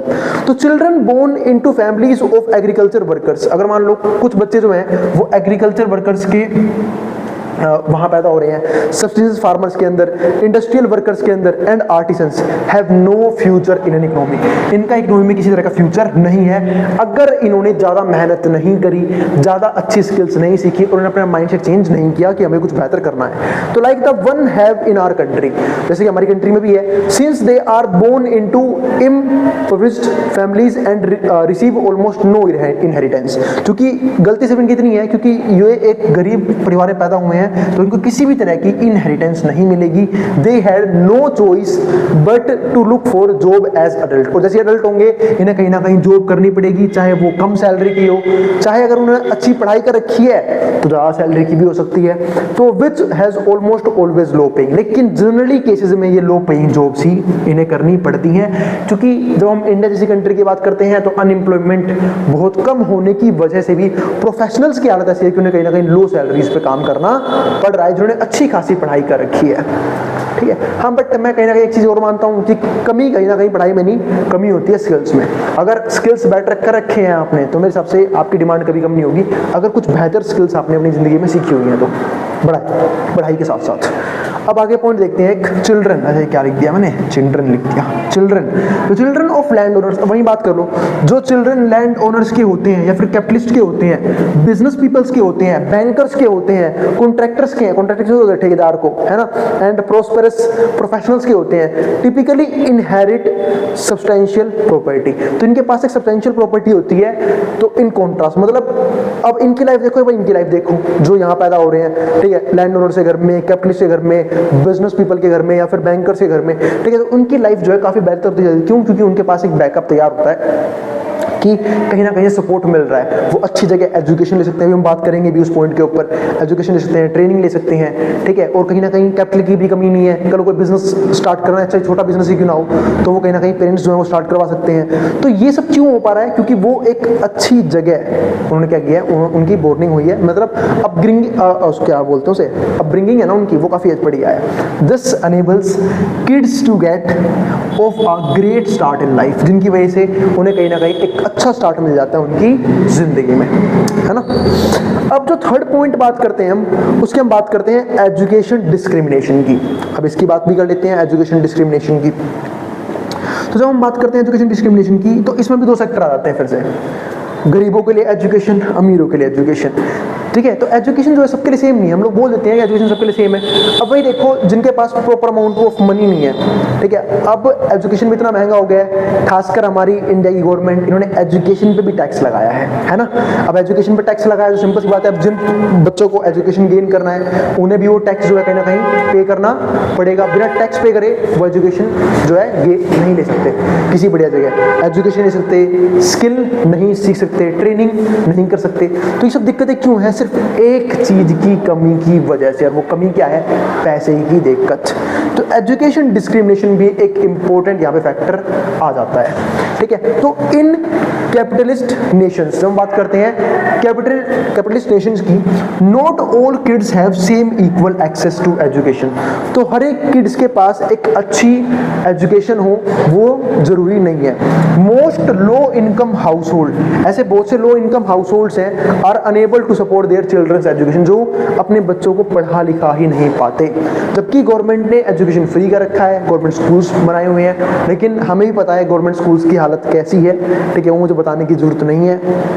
टीचर्स कितनी बार आते हैं, मानता हूँ टीचर वेल क्वालिफाइड है, कितनी बार पढ़ाते हैं, हाँ मैं सारे स्कूल्स को एक जगह काउंट नहीं कर रहा, कुछ गवर्नमेंट स्कूल्स भी काफ़ी बेहतर हैं, ठीक है, जहाँ पे अच्छे से पढ़ाई हो रही है, पर ज़्यादातर की बात कर रहा हूँ मैं, ज़्यादातर जो है 70-80% गवर्नमेंट स्कूल्स की हालत जो है वो बहुत ही बेकार है, ठीक है, जहाँ पे एक्शंस लेके उन्हें बढ़िया किया जा सकता है। जो कि मैं मानता हूँ कि प्राइवेट स्कूल से बढ़िया होने चाहिए गवर्नमेंट स्कूल, क्योंकि गवर्नमेंट स्कूल के टीचर्स एज कम्पेयर टू ज़्यादातर प्राइवेट स्कूल के टीचर से काफ़ी वेल क्वालिफाइड होते हैं, अच्छी एजुकेशन होती है उनके पास, तो अगर वो चाहें तो बच्चों को और ज़्यादा अच्छी एजुकेशन प्रोवाइड कर सकते हैं, बट अगर चाहे तो, ठीक है। Additionally many Nations have institutions, बहुत सी नेशंस में जो है इंस्टीट्यूशंस भी होती हैं, and special school that serve the needs of children from privilege backgrounds. तो बात कर भी ली हमने कि भाई कुछ स्पेशल स्कूल है जो कहीं ना कहीं उन बच्चों को जो प्रिविलेज बैकग्राउंड से हैं उन्हें सपोर्ट करते हैं। कॉस्टली हायर एजुकेशन, और जो हायर एजुकेशन है, जो अच्छी एजुकेशन है, जहाँ पे अच्छा पैसा लगता है, ठीक है, वो सिर्फ कुछ लोगों के लिए क्या है, अवेलेबल है। एक मिनट वेट करना, फिर बात करते हैं आगे। हाँ तो आगे डिस्कस करते हैं। हाँ तो मैं क्या बात कर रहा था यहाँ पे कि जो चिल्ड्रन है उसकी एजुकेशन जो है वो कहीं ना कहीं किस पे डिपेंड करती है, पेरेंट्स के फाइनेंशियल बैकग्राउंड पे। अगर पेरेंट्स का फाइनेंशियल बैकग्राउंड जो अच्छा है तो वो उन्हें महंगी एजुकेशन प्रोवाइड कर सकते हैं, अच्छी जगह एजुकेशन प्रोवाइड कर सकते हैं, ताकि उन्हें अच्छी स्किल सिखाई जाए, ठीक है, अच्छा उनका माइंडसेट रहे, ठीक है, मतलब वो कहीं ना कहीं अच्छी एजुकेशन के लिए भी अब क्या जरूरत है, हमें एक पैसे की जरूरत है, जिसकी वजह से हम क्या बोलते हैं कि एजुकेशन में भी क्या डिस्क्रिमिनेशन है, ठीक है। तो वही चीज यहाँ पे लिख भी दी है मैंने, costly higher education and professional training are typically a luxury. अभी एक लग्जरी हो चुकी है, एंजॉयड बाय वेल्थी पर्संस, जिनको सिर्फ और सिर्फ वेल्थी पर्संस ही एंजॉय यहाँ पे कर सकते हैं। अब जो फोर्थ और आखिरी पॉइंट हमारे पास आता है वो आता है एबिलिटी डिफरेंसेस। अब इसको देखते हैं और फिर हम यहाँ पे खत्म कर देंगे। अब एबिलिटी डिफरेंसेस जो है ना, बहुत ही सिंपल पॉइंट है, नाम से लग रहा है एबिलिटी में अंतर, है ना। डिफरेंस मतलब ये होता है अंतर, यानी कि लोग जो है उनकी स्किल्स में डिफरेंस है। जब स्किल्स में डिफरेंस है तो सिंपल सा होता है, जिनके पास स्किल्स अच्छी है, जिनके पास एजुकेशन अच्छी है, जिनका माइंडसेट अच्छा है, वो कहीं ना कहीं अच्छा काम कर रहे होंगे। हाँ, यही नहीं, जो मेहनती ज़्यादा है, ठीक है, जिनको हार्ड वर्क करना आता है, टैलेंट विद हार्ड वर्क, ठीक है, तो वो कहीं ना कहीं अपनी लाइफ में अच्छा परफॉर्म करते हैं एज कम्पेयर टू उन लोगों के जिन लोगों के पास तो पूरा एजुकेशन है, ठीक है, अच्छी स्किल्स नहीं है, और सबसे बड़ी बात वो जो है वो मेहनत करना नहीं चाहते, आलसी हैं। तो वही चीज़ यहाँ पे है, differences in people's individual skills, कि कहीं ना कहीं लोगों की इंडिविजुअल स्किल्स में भी क्या होता है, डिफरेंस होता है। Can use to explain wealth disparities, जिसकी वजह से भी वेल्थ डिस्पैरिटीज हमें देखने को मिलती है। और यही पॉइंट नहीं है सिर्फ वेल्थ डिस्पैरिटी का, एक पॉइंट और भी इंपॉर्टेंट है, वो क्या कि एक ये वाला पॉइंट तो मैं समझा ही चुका हूँ। मेन बात क्या आती है कि वो काम करना चाहते हैं या नहीं करना चाहते। अब कुछ लोग मेहनती बहुत होते हैं तो वो काम करते हैं अच्छे तरीके से, ठीक है, क्योंकि वो मेहनती है, ठीक है, तो उनको जो है डेवलपमेंट बहुत जल्दी मिलती है, ठीक है, और उनका माइंडसेट भी प्रॉपर तरीके से काम करता है, ठीक है, और उनके पास टैलेंट भी है। लेकिन कई लोग जो हैं, मैंने ऐसे भी देखे हैं जिनमें मान लो टैलेंट कूट कूट के भरा हुआ है, बट एक चीज और जो है ना वो दिक्कत क्रिएट करती है, वो होता है उनका लेजी होना, लेजी होना, ठीक है। तो ये चीज़ भी जो है ना वो काफ़ी इंपॉर्टेंट है हमारे पास।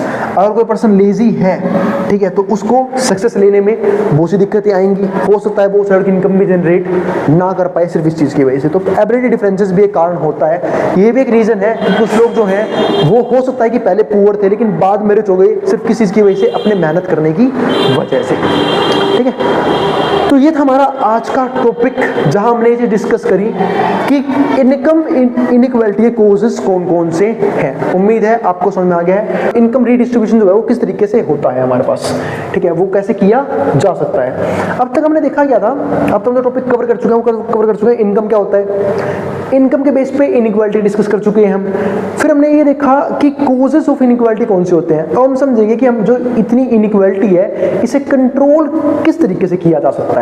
और इस कंप्लीट सीरीज के नोट्स भी ऑलरेडी प्रिपेयर हो चुके हैं with important question answer PDF. जिन बच्चों को नोट्स परचेज करने हैं वो इसमें बजाय 9667836333 यहाँ पे व्हाट्सएप करके नोट्स भी ले सकते हैं। और हम चालू करते हैं कंसेप्ट। तो इनकम रीडिस्ट्रीब्यूशन की बात करते हैं कि इनकम रीडिस्ट्रीब्यूशन जो है वो कैसे पॉसिबल है। पहले समझते हैं क्यों इनकम रीडिस्ट्रीब्यूशन की नीड है। हम सबने एक चीज देखी थी, इनइक्वालिटी एक समाज के लिए बहुत बड़ी प्रॉब्लम होती है। इसकी वजह से होता क्या है कि कुछ लोग कुछ ज्यादा ही रिच होते हैं, जिनके पास बहुत ज्यादा जो है रिसोर्सेज होते हैं, यानी कि उन लोगों ने बहुत ज्यादा रिसोर्स को एक्यूमुलेट कर रखा होता है। लेकिन कुछ इतने पुअर होते हैं जिनके पास इतने भी रिसोर्सेज नहीं हो पाते जो अपनी बेसिक नेसेसिटीज को ही फुलफिल कर पाए। यानी कि इंडिया की बात करो तो इंडिया में वो लोग गरीब होते हैं जिनके पास खाने के रोटी नहीं है, पहनने के लिए कपड़े नहीं है, मकान नहीं है, सर पर छत नहीं है, तो इनको हम क्या बोलते हैं, गरीब बोलते हैं, ठीक है। तो ये सब क्या होती है, बेसिक नेसेसिटीज। यानी कि कुछ पीपल ऐसे हैं जिनको हम बोलते हैं HNIs, है ना, हाई नेटवर्थ इंडिविजुअल, वो तो बहुत अमीर है, ठीक है, अपनी लग्जरी लाइफ जी रहे हैं। लेकिन कुछ लोग कुछ ज्यादा ही गरीब है ना, जिनके पास अपनी बेसिक नेसेसिटीज फुलफिल करने का पैसा नहीं है। तो इस केस में इनइक्वालिटी का कंट्रोल किया कंट्रोल किया जाना बहुत जरूरी है, ताकि जो रिसोर्सेज जिन्होंने बहुत सारे रिसोर्सेज को अपने अंदर समेट रखा है उनको थोड़ा सा और लोगों में बांटा जाए, ताकि उन लोगों की लाइफस्टाइल जो अच्छी नहीं है, ठीक, उनको भी अच्छी की जा सके। तो इसके लिए हम जो है वो रीडिस्ट्रीब्यूशन का कंसेप्ट पढ़ते हैं कि जहां पे हमें जरूरत पड़ती है इनकम के रीडिस्ट्रीब्यूशन की। और ये सिर्फ इनकम का रीडिस्ट्रीब्यूशन नहीं है, आप चाहे कह लो वेल्थ का रीडिस्ट्रीब्यूशन, रिसोर्सेज का रीडिस्ट्रीब्यूशन, ठीक है। अब वो किस तरीके से होता है वो समझते हैं। हाँ, मेनली हम इनकम इसलिए बोलते हैं क्योंकि अब जो है वो सबसे इंपॉर्टेंट रिसोर्स इनकम ही है, क्योंकि बाकी रिसोर्स तो हम इनकम के अकॉर्डिंग बाय कर सकते हैं, लेकिन इनकम होगी जब तो इसलिए हम बात करते हैं इनकम रीडिस्ट्रीब्यूशन की। तो in practically every nation income redistribution is necessary. तो चाहे कोई सा भी नेशन हो, हर एक जगह इनकम रीडिस्ट्रीब्यूशन होना बहुत जरूरी है, नेसेसरी है। The social tensions caused by the system of private property and unrestrained operation of market forces threaten the fundamental foundation of capitalism. अब ये भी देखो, तो सिस्टम ऑफ प्राइवेट प्रॉपर्टी, तो कुछ टेंशंस क्रिएट होती है जब प्राइवेट प्रॉपर्टी किसके पास होती है, जो प्रॉपर्टीज है होते हैं प्राइवेट सेक्टर के पास होती है, तो वहाँ पे कुछ सोशल टेंशन डेवलप होते हैं क्योंकि वो रिसोर्सेज को अपने तरीके से यूज करते हैं और बाकी समाज के हिस्से को डराते भी हैं कि भाई सब कुछ उनके कंट्रोल में है, अगर उनके अकॉर्डिंग चीज़ें नहीं होंगी तो कहीं ना कहीं वो जो है रिसोर्सेज को बांट नहीं पाएंगे, रिसोर्सेज प्रोवाइड करेंगे। अब आजकल ये आप देखो वो क्या रहा है, जो कुछ बिजनेस मैन जिनके पास ज़्यादा नेटवर्थ है वो अपने तरीके से जॉब्स प्रोवाइड कर रही है, कई ज़्यादा लेफ्ट भी हो रहे हैं। क्यों? क्योंकि वो लोग भी जो है ना वो अपने कॉस्ट को मिनिमाइज करना चाहते हैं। मिनिमाइज करने के लिए तो मशीनरी यूज करते हैं, ठीक है, जिसकी वजह से क्या होता है, उनकी एफिशिएंसी बढ़ती है, कॉस्ट कम आती है। लेकिन हो क्या रहा है, जब आप इंडिया जैसी कंट्री में बात करो, अगर सारे काम मशीन्स करेंगी सिर्फ एफिशिएंसी बढ़ाने के लिए, ठीक है, या फिर सिर्फ प्रॉफिट बढ़ाने के लिए, तो भाई जो इतनी अनएम्प्लॉयमेंट है वो अनएम्प्लॉयमेंट और नहीं बढ़ जाएगी, वो तो एक बहुत बड़ी प्रॉब्लम बन जाएगी। तो ये एक इंपॉर्टेंट चीज है। तो ये सब जो है ना कहीं कैपिटलिज्म की फाउंडेशन होती है। तो ये सब, और ये भी नहीं, और जो हमारे पास ये ऑपरेशन ऑफ मार्केट फोर्सेस है, threaten the fundamental foundation of capitalism, और ये कैपिटलिज्म की फाउंडेशन को भी हिला कर देते हैं। कैपिटलिज्म किया ही इसलिए ज्यादा है ताकि जो इकोनॉमी है वो बूस्टअप कर सके, ग्रो कर पाए। लेकिन अगर हमने सारे के सारे डिसीजंस जो हैं वो सिर्फ बिजनेसमैन के हाथ में छोड़ दिए तो बहुत सी दिक्कतें आ सकती हैं, जो सोशली हमें देखने को मिल भी रही हैं आजकल, है ना। इतना ज़्यादा पॉल्यूशन है, ठीक है, इन्वायरमेंटल डैमेज हो रहा है, यही नहीं, हम रिसोर्स को एक्सप्लॉइट कर रहे हैं, और एक्सप्लॉइट कर भी किन के रहे हैं, सिर्फ उन अमीरों के लिए जो और ज़्यादा अमीर होते जा रहे हैं, यानी कि रीडिस्ट्रीब्यूशन यहाँ पे बिल्कुल भी नहीं हो पा रहा है। लेकिन दिक्कत क्या है कि सारे फायदे सिर्फ उन लोगों को मिल रहे हैं, लेकिन नुकसान जो है वो कहीं ना कहीं सबको झेलने पड़ रहे हैं। तो therefore there is always some pressure to reduce income disparity। तो कोई तो तरीका होना चाहिए इनकम की डिस्पैरिटी को कम करने का, which can be done by adopting income redistribution। वो कैसे कर सकते हैं, इनकम की रीडिस्ट्रीब्यूशन करके, redistribution strategy and putting in place policies to fight poverty। और ऐसी पॉलिसीज पुट करनी चाहिए जिससे गरीबी भी कम हो पाए। तो ये तो हो गई, ये तो हो गया मेन फंडामेंटल बात कि रीडिस्ट्रीब्यूशन होता क्यों है, क्यों करते हैं हम रीडिस्ट्रीब्यूशन। अब मेन चीज समझते हैं कि भैया ऐसे कौन कौन से तरीके हैं जिनके जरिए हम रीडिस्ट्रीब्यूशन कर सकते हैं, कौन कौन चीजें यहाँ पे पढ़ने का मौका मिलेगा। तो सबसे इंपॉर्टेंट फैक्टर है ये वाला, प्रोग्रेसिव इनकम टैक्स, यानी कि अमीरों से पैसा लो, गरीबों का भला करो। आप सीधा ही समझ सकते हो ये क्या है हमारा, बिल्कुल सिंपल है, प्रोग्रेसिव इनकम टैक्स। अब बात ये है प्रोग्रेसिव इनकम टैक्स का मतलब क्या होता है। इसका मतलब है जिनकी इनकम ज्यादा उन पे ज्यादा टैक्स, जिनकी इनकम कम उन पे कम टैक्स। सिंपल सा मतलब ये होता है। इसका मतलब जो अमीर हैं, जो इतना ज्यादा वेल्थ जनरेट करके बैठे हैं, जिनकी इनकम बहुत ज्यादा है, उन पे ज्यादा टैक्स लगाया जाना चाहिए, और उस टैक्स के पैसे को यूज करना चाहिए पब्लिक एक्सपेंडिचर में। यानी गवर्नमेंट जो है लोगों का भला करने के लिए पब्लिक फैसिलिटीज डेवलप कर सकती है उस टैक्स को लेके, जिससे होगा क्या कि अमीरों का जो पैसा कमाया हुआ है उस पर टैक्स लग के जो पैसा गवर्नमेंट के पास आएगा, जो गवर्नमेंट के लिए एक अच्छा रेवेन्यू सोर्स बनता है, क्योंकि गवर्नमेंट का मेन रेवेन्यू सोर्स होता है टैक्स ही, है ना।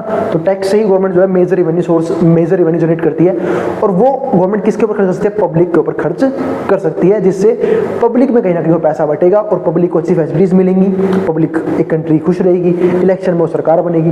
लेकिन अगर आप ध्यान से देखो ऐसा होता नहीं है ना। अमीरों को पता है टैक्स कैसे बचाना है, अमीरों को टैक्स बचाना आता है। बहुत से अमीर तो ऐसा जो बिल्कुल भी टैक्स नहीं भरते, ठीक है, लेकिन कहने की बात है कहीं ना कहीं देश चलता कॉर्पोरेट टैक्स की वजह से ही है। पर एक अगर मेन बात यहाँ पे देखी जाए तो वो चीज़ भी ये है कि कहीं ना कहीं अब हम इंडिया की बात करते हैं तो इंडिया में क्या टैक्सेशन कम है। इंडिया में सिर्फ अमीरों पे टैक्स नहीं है, गरीबों से वो टैक्स लिया जाता है। आप मिडिल क्लास ही देखो, सबसे फालतू अगर हम बर्डन देखें टैक्स का अगर किसी सेक्टर पे, तो मिडिल क्लास पे है ना। उसे ज़्यादा इनकम ना होने के बावजूद भी टैक्स भरना पड़ता है। अब कई जने ये बोल रहे हैं भैया अभी हालिया बजट आया है, जो टैक्स है वो 12 लाख से ऊपर की इनकम पे लगा दिया गया है। अरे भाई से क्या चेंज हो जाएगा।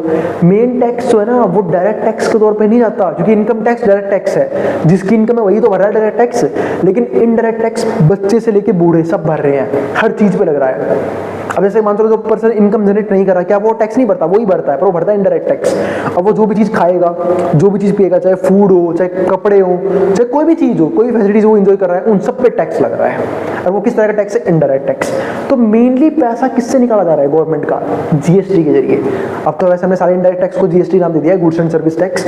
उसके जरिए गवर्नमेंट जो है वो कहीं ना कहीं रेवेन्यू जनरेट कर रही है और वो सब लोगों पे लग रहा है। तो इनकम टैक्स करने से काम चले, क्योंकि हमारे देश में मेरे हिसाब से अगर डाटा देखें तो ऑलमोस्ट शायद 8 करोड़ लोग जो हैं वो आईटीआर भरते होंगे, इनकम टैक्स रिटर्न, जिसमें से 3.5 करोड़ लोग ही टैक्स भरते हैं, बाकी सब नील आईटीआर फाइल करते हैं, यानी कि कम प्रॉफिटेबिलिटी के साथ। तो उससे तो मेन इनकम है ही नहीं। मेन इनकम किससे है, जीएसटी से।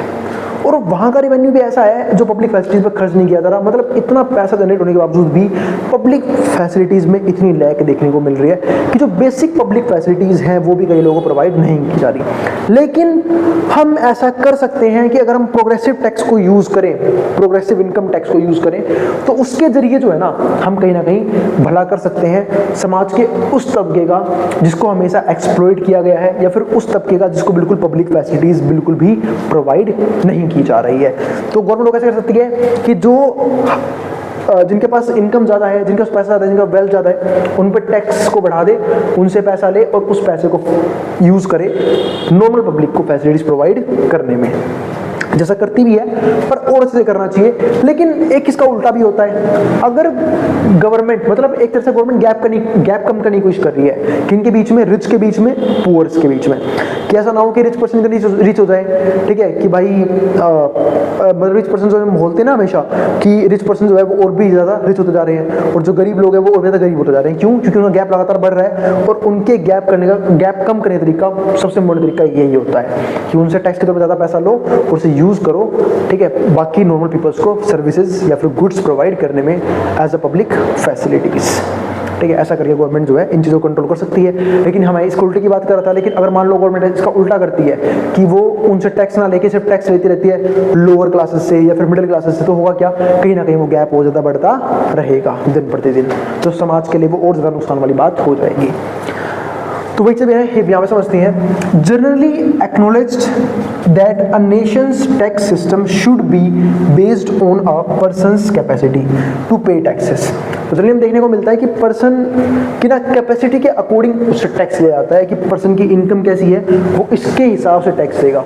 जिसकी इनकम जितनी ज़्यादा उस पर उतना टैक्स, जिसकी इनकम जितनी कम उतना कम टैक्स। ठीक है, ये चीज होती है। तो this suggest that taxes should be progressive. ये दिखाते हैं कि जो टैक्सेस हैं वो प्रोग्रेसिव होते हैं in nature, meaning that incomes below a specific threshold, कि अगर किसी की इनकम एक स्पेसिफिक थ्रेशोल्ड के नीचे है, should be free from paying taxes, उन्हें फ्री रखा जाना चाहिए टैक्स पे करने से। And as income increases above this threshold, और अगर इनकम उससे ऊपर है तो the tax rate should be increase, तो टैक्स रेट भी इंक्रीज होना चाहिए। Indirect taxes impose on goods can not be readily be made progressive. ध्यान रखना, इनडायरेक्ट टैक्स कभी भी प्रोग्रेसिव टैक्स का पार्ट नहीं होता है, क्योंकि इनडायरेक्ट टैक्स कभी भी गैप कम नहीं करना पड़ता। इनडायरेक्ट टैक्स क्योंकि सबको सेम भरना पड़ता है। जो 1 लाख रुपए कमा रहा है, जो 10 लाख रुपए कमा रहा है, जो 1 करोड़ रुपए भी कमा रहा है, उसको भी इनडायरेक्ट टैक्स सेम भरना है। और जो 10,000 रुपए महीना भी कमा रहा है, 50,000 महीना भी कमा रहा है, उसको भी टैक्स इनडायरेक्ट टैक्स सेम भरना है अपनी गुड्स पे और अपनी सर्विसेज पे। तो इसलिए इसको जो है कहीं ना कहीं इसका पार्ट नहीं मानते हैं। तो income distribution is anticipated to increase in favour of the comparatively poor if income tax is moderately progressive.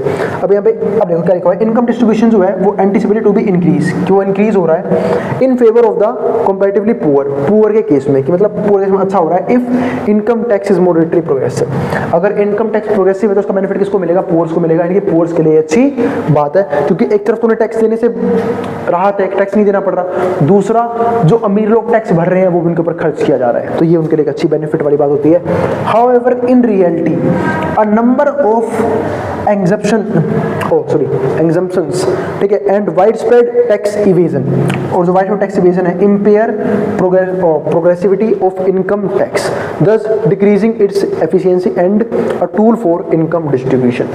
तो होता ही है, लेकिन कहीं ना कहीं हमारे सिस्टम में कुछ एग्जम्पशंस होते हैं, या फिर आप ये भी कह सकते हो कुछ लूप होल्स होते हैं जिनको देख के अमीर लोग भी अपना ईजीली टैक्स बचा लेते हैं, यानी कि वो भी कहीं ना कहीं कम से कम टैक्स भरने की कोशिश करते हैं ताकि ज़्यादा से ज़्यादा प्रॉफिट जनरेट कर सकें। तो ये चीज़ होती है हमारे पास मेन चीज़, कि प्रोग्रेसिव इनकम टैक्स को शो करते हुए, भरते हुए कैसे हम जो है कहीं ना कहीं इनइक्वालिटी को डिक्रीज कर सकते हैं। दूसरा पॉइंट क्या आता है, क्या होता है रीडिस्ट्रीब्यूशन ना होने की वजह से, barriers to opportunity based on race, caste and class. इसकी बात हमने पहले नहीं करी थी कि कुछ अपॉर्चुनिटी जो है ना वो रेस के बेस से मिलती है, कास्ट के बेस से मिलती है और क्लास के बेस से मिलती है। तो इन सब चीज़ों की वजह से भी कहीं ना कहीं रीडिस्ट्रीब्यूशन की जरूरत पड़ती है हमें रिसोर्सेज के। ठीक है। अब अगर हम बात करें इस टॉपिक पे तो हम सभी ये बात जानते हैं कि एजुकेशन के बेस पे या फिर स्किल के बेस पे लोगों की सैलरी डिफर करती है ना। इस बात सब एग्री करेंगे कि भाई कुछ वेल प्रोफेशनल्स हैं, जैसे कि for example chartered accountant, CA हो गए, जिनका काम होता है टैक्स बचाना, है ना, अमीरों का, सीए हो गए, ठीक है। या फिर अगर मैं बात करूं डॉक्टर्स की, इंजीनियर्स की, ठीक है। तो ये सब जो है ना वो कहीं ना कहीं ज़्यादा पैसा कमा रहे होते हैं अपने प्रोफेशन के जरिए। वहीं पे कुछ लोग ऐसे हैं जिनके पास ना कोई प्रॉपर स्किल है, ना कोई प्रॉपर एजुकेशन है, जिसकी वजह से कहीं ना कहीं उन्हें लेबर फोर्स का हिस्सा माना जाता है, जो कहीं ना कहीं अपना टाइम ट्रेड करके पैसा कमा रहे होते हैं, है ना। और वो भी मिनिमम वेजेस, वो भी जो गवर्नमेंट डिटरमाइन करती है। और कई बार तो उन्हें वहाँ पे भी एक्सप्लॉइट किया जाता है उनके वर्क कंडीशंस के तौर पे, उनके वर्किंग आवर्स के तौर पे, या फिर कहीं ना कहीं उन्हें कम वेजेस देके। अब यही पॉइंट यहाँ पे समझते हैं, in a society not everyone has equal access to opportunities.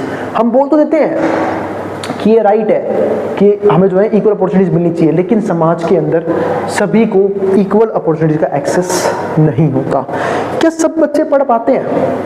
ऐसा भी नहीं है। कुछ बच्चे ऐसे हैं जो पढ़ लेते हैं, कुछ बच्चे ऐसे हैं जो बचपन से जिन्हें काम करना पड़ता है, क्योंकि उनके पास उनकी फाइनेंशियल प्रॉब्लम इतनी ज़्यादा होती है कि उन्हें बचपन से ही पैसा जनरेट करने में काम में लगा दिया जाता है। आपने सुना होगा ना कि हमारे देश में 14 ईयर्स तक की एजुकेशन कंपलसरी है। कहाँ है कंपलसरी? अपने आसपास आके देख लो, आपको बहुत जगह से लोग दिख जाएंगे, ठीक है। ये एक स्ट्रिक्ट रूल है वैसे कॉन्स्टिट्यूशन के अंदर, लेकिन नहीं, पालन किसका हो रहा है? कुछ नहीं। हमारा लॉ एंड ऑर्डर तुम सबको पता ही है किस लेवल पर चल रहा है, क्योंकि इससे बकवास तो हम लॉ एंड ऑर्डर नहीं दे सकते, इतना स्लो, इससे बकवास। लोगों के अंदर खौफ नहीं है, हीनियस क्राइम लगातार बढ़ रहे हैं, ठीक है। उसके लिए कोई भी तुरंत जो है इमीडिएट कोई एक्शंस नहीं लिए जाते, ठीक है। और अगर बंदा ऊपर से पावरफुल है और अमीर है, फिर तो भाई उसे लेवरेज करो भाई, जो करना है बचाने के लिए। पॉलिटिक्स की पावर आ जाएगी, ठीक है, गवर्नमेंट की पावर आ जाएगी, या फिर कुछ नहीं हुआ तो फाइनेंशियल पावर आ जाएगी। तो इस लेवल का लॉ एंड ऑर्डर है, जो कि मेरे हिसाब से इससे घटिया चीज़ नहीं हो सकती, क्योंकि लोग बिल्कुल डरते ही नहीं है कुछ भी क्राइम करने से। उन्हें पता है कुछ होगा ही नहीं, ज़्यादा क्या हो जाएगी, 2 साल की जेल, 3 साल की जेल, 5 साल की जेल, केस लंबा चलेगा, फर्क ही नहीं पड़ता लोगों को। तो वो सब चीज़ें हैं, ठीक है। तो सबके पास अपॉर्चुनिटी का प्रॉपर एक्सेस नहीं है। कुछ रूल्स जो है ना वो सिर्फ बुक्स में ही लिखे गए हैं, उसे रियलिटी में कभी अप्लाई नहीं किया गया है। तो आप लोग पढ़ पा रहे हो, अच्छी बात है, हम पढ़ पाए, ये भी अच्छी बात है, क्योंकि भाई हमारे पेरेंट्स हमें पब्लिक फैसिलिटीज़ दी, हमें फैसिलिटीज़ दी जिससे हम अच्छी एजुकेशन हासिल कर पाए, चाहे वो गवर्नमेंट कॉलेजेस हो, चाहे वो प्राइवेट कॉलेज हो, चाहे वो गवर्नमेंट स्कूल्स हो, चाहे वो प्राइवेट स्कूल हो, ठीक है। लेकिन बहुत से ऐसे हैं जिनके पेरेंट्स उन्हें सरकारी में भी नहीं पढ़ा पा रहे, ठीक है। इतना एजुकेशन महंगा हो चुका है। फिर आप ये बात भी छोड़ो, ठीक है, चाहे महंगी की बात नहीं करता, भाई गवर्नमेंट स्कूल में तो ऑलमोस्ट फ्री में पढ़ाया जा सकता है, लेकिन वो वहाँ भी नहीं भेज पा रहे, उनकी अफोर्डेबिलिटी इतनी कम है, क्योंकि उनके पास रिसोर्सेज का बहुत ज़्यादा लैक है, इतनी कम है रिसोर्सेज की। तो ये जो होता है ना कि अपॉर्चुनिटीज़ का इक्वल एक्सेस पॉसिबल ही नहीं है, ठीक है। और फिर हो सकता है कल को बच्चा बड़ा भी हो जाए तो क्या वो उसी इनकम में रह जाएगा? क्यों? क्योंकि एक अच्छी इनकम होने के लिए या तो वो एक अच्छे स्किल के ऊपर काम करना पड़ेगा उसे। चलो अच्छे स्किल के ऊपर नहीं भी काम करना है, ठीक है, तो प्रोफेशनल जॉब के लिए पढ़ाई करनी पड़ेगी। दोनों चीज़ें नहीं हो पा रही। तो यही चीज़ है कि समाज में सभी पर्सन्स को इक्वल एक्सेस नहीं है अपॉर्चुनिटीज़ का।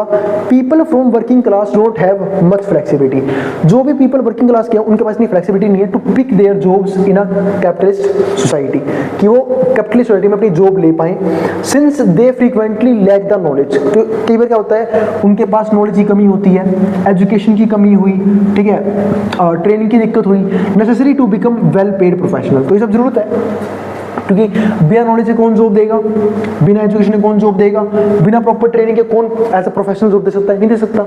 तो वेल पेड प्रोफेशनल बनने के लिए उन्हें इन तीनों चीज़ों की जरूरत पड़ेगी। तो they are unable to enrol in professional programs, तो वो अपने आप को प्रोफेशनल प्रोग्राम में एनरोल नहीं कर सकते और pursue higher education due to their under privilege backgrounds. क्यों? क्योंकि वो ऐसे बैकग्राउंड से है ही नहीं जहाँ पे उनके पेरेंट्स उनके ऊपर इतना मोटा खर्चा कर पाए जिसके जरिए वो हायर एजुकेशन ले पाए। चलो खर्चा छोड़ो, एक होता है ना कि पेरेंट्स इतना भी सपोर्ट कर पा रहे हैं कि जा भाई तू पढ़, 4-5 साल तो एक्स्ट्रा दिए कॉलेज के बाद, उतना भी फंड नहीं है लोगों के पास, कई लोगों के पास, ठीक है। तो वो सब दिक्कतें आ रही हैं। तो अंडर प्रिविलेज बैकग्राउंड से होने की वजह से ना तो वो अपने आप को अपस्किल कर पाते हैं, ना ही किसी प्रोफेशनल प्रोग्राम का पार्ट बन पाते हैं, ना ही परस्यू कर पाते हैं किसी हायर एजुकेशन को। अब आगे समझते हैं। In general poor people with limited resources, तो जो पुअर पीपल है विद लिमिटेड रिसोर्सेज, किसके साथ? लिमिटेड रिसोर्सेज के साथ, are unable to start business. अब सिंपल सी बात है, वो चीज़ तो कर ही नहीं पा रहे कि भाई पढ़ाई नहीं कर पा रहे, अपस्किल नहीं कर पा रहे, क्यों? पैसे की कमी की वजह से। तो बिना पैसों के वो बिजनेस कैसे कर लेंगे? तो वही चीज़ है, तो poor people with limited resources are unable to start business और engage in any industrial activity, ना ही वो किसी इंडस्ट्रियल एक्टिविटी में एंगेज हो सकते हैं। अगला पार्ट क्या आता है? In actually only individuals with solid enough financial foundation, तो वो लोग जिनकी सॉलिड फाइनेंशियल फाउंडेशंस हैं, जिनके पेरेंट्स ने अच्छा खासा पैसा जो बोलते हैं धन कमा रखा है, ठीक है, इकट्ठा कर रखा है, तो उन लोगों के लिए बढ़िया है, क्योंकि उन लोगों को एक बैकअप मिल जाता है, तो वो एलिजिबल होते हैं एक अच्छे करियर के लिए, चाहे वो बिजनेस में हो, किसी भी इंडस्ट्री के अंदर हो, एंड हाईली पेड प्रोफेशनल्स। और यही नहीं, वो इतना पढ़ भी सकते हैं कि जिनके जरिए उन्हें एक हायर प्रोफेशनल जॉब मिल जाए। अगला पॉइंट क्या था हमारे पास? एक नोट है काफ़ी इंपॉर्टेंट। अब ये तो मैं बात कर ली कि अपॉर्चुनिटी की दिक्कत कैसे है, रेस के अकॉर्डिंग भी होती है। अब थोड़ी सी रेस और कास्ट की बात कर लेते हैं। अब तो तुमने नॉर्मल बात करी है, इसका रेस कास्ट से कोई रिलेशन नहीं था, हमने सिर्फ एक नॉर्मल क्लास की बात करी, रिच क्लास और पुअर क्लास की। अब थोड़ा सा बात करते हैं कास्ट के ऊपर और थोड़ा सा बात करते हैं अब रेस के ऊपर। जब हम रेस और कास्ट की बात करते हैं तो मैंने एग्जाम्पल उसी का लिया हुआ है, disparity in salaries between whites and black. हमें देखते हैं कि जो सैलरीज में डिफरेंस है व्हाइट और ब्लैक के, कहाँ पे, चाहे वो यूएस से हो, चाहे वो यूके हो, सॉरी यूएसए हो, साउथ अफ्रीका हो, यूके मान लो आप, is mostly due to racial discrimination in these nation. क्यों? क्योंकि यहाँ पे रेशियल डिस्क्रिमिनेशन है कि भाई जो फेयर लुक के लोग हैं वो काफ़ी बढ़िया होते हैं, जिनका लुक फेयर नहीं है, ठीक है, फिर जो ब्लैक है उनको अच्छी सैलरी नहीं देंगे, उनको बेकार काम देंगे, लो वेजेस पे रखेंगे, वर्किंग कंडीशंस बेकार मिलेगी, तो बहुत सी दिक्कतों का सामना। वैसे तो अब धीरे धीरे ना लोग जो है एजुकेशन के बाद अवेयर होते जा रहे हैं, ये चीज़ें कम हो रही हैं। कम क्या, आने वाले टाइम में बिल्कुल खत्म हो जाएंगी। अब ऐसे कास्ट के ऊपर ही बात करते हैं हम कि भाई ये छोटी जात का है, ये तो ये काम करेगा, हम बड़ी जात के में ये काम करेंगे। अगर आप देखो तो कास्टिज्म के अकॉर्डिंग भी लोग को एक्सप्लॉइट किया जाता था, क्योंकि अगर मैं आपको बात करूँ, थोड़ी हिस्ट्री की बात कर लेते हैं। जब हम एंशिएंट हिस्ट्री की बात करते हैं, वो भी वैदिक काल की, अर्ली वैदिक काल की, तो उस टाइम पर मैं आपको बताऊं तो उस टाइम पे जो है ना ऐसा कुछ नहीं था रूल। लोग बोलते कि पहले से बटा हुआ है ये कि 4 तरह के वर्ण होंगे, नहीं, वो काम के अकॉर्डिंग था कि या तो लोग एजुकेशन प्रोवाइड करेंगे तो उनको ब्राह्मण बोल देते थे, क्षत्रिय हो गई कुछ जो लड़ने जाते थे, ठीक है, और एक शूद्र हो गए जो रथ वगैरह छोटे मोटे काम करते थे, ठीक है, और एक और होती थी वैश्य, वैश्य जो बिजनेस करते थे, है ना। तो ये 4 हमारे क्या था, मेन वर्ण व्यवस्था थी।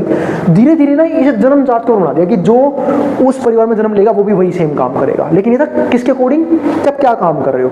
लेकिन आजकल देखो, आजकल में इतनी प्रिविलेज तो है कि कोई भी पर्सन किसी भी जात से हो, ठीक है, किसी भी कास्ट से हो, ठीक है, और किसी भी रेस से हो, उसको कम से कम इक्वल अपॉर्चुनिटी है कि वो कोई प्रोफेशन चूज कर सकता है, किसी भी गवर्नमेंट जॉब की प्रिपरेशन कर सकता है, ठीक है। तो यहाँ पे कोई भी दो राय नहीं है कि यहाँ पे कहीं ना कहीं इक्वल अपॉर्चुनिटीज है, लेकिन फिर भी कहीं ना कहीं कुछ चीज़ों में दिक्कतें आती रहती हैं समाज की, वो धीरे धीरे क्या हो गया, खत्म हो रही है।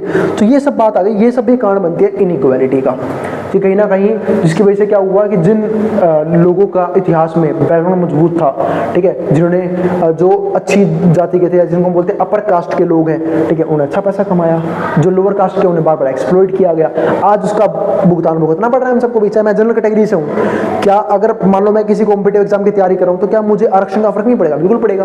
अब रिजर्वेशन देखनी पड़ रही है ना, चाहे हम लोगों को फॉलो ना करते हो, चाहे मेरे दोस्त हर कास्ट से हो, लेकिन कहीं ना कहीं हमें जो है वो जो चीज़ें जो हमारे उससे पेरेंट्स ने करी हों या फिर एंसेस्टर्स ने करी हों, उन चीज़ों का भुगतान तो हमें करना पड़ रहा है, ठीक है, एक्स्ट्रा मेहनत करके, क्योंकि हर जगह कोटा चलता है, हर जगह आरक्षण है, हर जगह रिजर्वेशन है, तो वो सब चीज़ें हैं। अगला जो हमारे पास पॉइंट आता है यहाँ पे, तीसरा पॉइंट, वो क्या आता है हमारे पास यहाँ पे, एबिलिटी डिफरेंसेस। अब बात कर लेते हैं एबिलिटी डिफरेंसेस की। अब एबिलिटी भी लोगों की अलग अलग होती है, तो इसकी बात वैसे मैं पहले पॉइंट में कर चुका हूँ जब मैं पढ़ा रहा था आपको कोजेस ऑफ इनइक्वालिटी, फिर भी यहाँ पे आया तो ये भी कारण बनता है, इनइक्वालिटी कारण ही बनता है, और ये एक रीजन भी है। अगर ये खत्म कर देता है तो इनइक्वालिटी यहाँ भी खत्म हो सकती है, और अगर एबिलिटी डिफरेंसेस खत्म हो जाए तो भी इनइक्वालिटी खत्म की जा सकती है। अब एबिलिटी डिफरेंसेस में क्या है, आपने ये चीज़ देखी होगी कि भले ही कुछ लोग गरीब हो लेकिन वो अपनी लाइफ में अच्छा परफॉर्म कर जाते हैं, अच्छी वेल्थ कमा लेते हैं, अच्छा इज्जत कमा लेते हैं, अच्छी इनकम जनरेट कर लेते हैं। क्यों? अपने मेहनत और टैलेंट के दम पे। टैलेंट से के लिए कुछ नहीं होता, वही बात है, टैलेंट है बट मैं कुछ कर नहीं रहा तो कुछ फायदा नहीं उस टैलेंट का। उस टैलेंट का फायदा जब है जब मैं उस टैलेंट के साथ हार्ड वर्क भी कर रहा हूँ। तो वही चीज़ यहाँ पे है, differences in people's individual skills. जो पीपल्स की इंडिविजुअल स्किल्स उसमें क्या होते हैं, बहुत सारे डिफरेंसेस आते हैं। तो can be use to explain wealth disparities, तो ये कहीं ना कहीं हम यूज कर सकते हैं वेल्थ डिस्पैरिटीज को कम करने के लिए, ठीक है, क्योंकि हम अपनी स्किल्स यूज कर सकते हैं, अपने आप को अपस्किल कर सकते हैं, मेहनत कर सकते हैं, अच्छी वेल्थ बना सकते हैं, अच्छा पैसा जनरेट कर सकते हैं। कब? जब हम मेहनत करने को तैयार होंगे। इसीलिए क्या बोलते हैं कि लोगों की एबिलिटी डिफरेंसेस होती हैं। अब जिनके पास एबिलिटी कम है, जिनके पास स्किल्स कम है, अब उन्हें दुनिया जो भी काम कह रही है उन्हें वो काम करना पड़ता है, ठीक है, तो और बेचारों को सैलरी भी मिनिमम मिलती है। लेकिन जो लोग जानते हैं कि मेरा पोटेंशियल लेवल क्या है, मैं क्या चीज़ कर सकता हूँ, मैं कैसे खुद को बेहतर बना सकता हूँ, तो हम वो चीज़ अप्लाई करते हैं, हम अपनी लाइफ में बेहतर बनते चले जाते हैं। तो वही चीज़ें यहाँ पे हैं। तो differences in people's individual skills can be use to explain wealth disparities. Some people are energetic, अब कुछ हाईली एनर्जेटिक है एंड हार्ड वर्किंग है। ये पॉइंट मैंने उस टाइम भी समझाया था कि भाई मैंने ऐसे बहुत से लोगों को जिन्होंने टैलेंट भरमार है लेकिन वो इतनी मेहनत नहीं कर रहे कि उन्हें सफलता मिल जाए, ठीक है। अब कुछ हमारे जैसे भी हैं, चाहे इतनी स्किल हो चाहे ना हो, अब टीचिंग स्किल की लोग बोलते हैं चाहे इतनी स्किल हो चाहे ना हो, हाँ, बट मेहनत में कंसिस्टेंसी है, मेहनत कर रहे हैं, ठीक है, तो हर फील्ड में मेहनत कर रहे हैं, तो कोशिश हो रही है कि भाई धीरे धीरे जो अपने आप को एक अच्छे स्किल पे लेके जाया जा सके, ठीक है। तो वो चीज़ें हैं। और हाँ भाई, अगर वीडियो पसंद आती है तो भाई शेयर कर दिया करो। अच्छा लग रहा है इतनी ज़्यादा वीडियोस और इतने कम सब्सक्राइबर, ठीक है, तो थोड़ा सा अब तुम ही लोग सपोर्ट करोगे। मैं तो कुछ भाई एड्स वगैरह ना, मैं कुछ मार्केटिंग करता हूँ, ठीक है। बहुत से जने बोलते भी हैं कि सर इतनी सारी वीडियोज़ इतने कम सब्सक्राइबर्स, ठीक है, तो वो चीज़ें हैं। बट मुझे अभी इन चीज़ों से ज़्यादा फर्क नहीं पड़ता है, वो लॉन्ग टर्म में देखा जाएगा, ठीक है। तो बाकी फिर भी तुम्हारा काम है ये कि अगर तुम्हें वीडियो पसंद आ रही है तो भाई वीडियो को लाइक कर दिया करो, चैनल को सब्सक्राइब कर लिया करो, या फिर उन बच्चों में जिनका एग्जाम होने वाला है, जिनको वैल्यू मिल सकते हैं वीडियो से, उनको शेयर भी कर दिया करो वीडियोस को। अब आगे देखते हैं। हाँ, तो मैं बात करता एनर्जेटिक और हार्ड वर्किंग होने की। तो कुछ लोग होते हैं जो अपनी लाइफ में बहुत अच्छा परफॉर्म कर रहे हैं। Such people fall significantly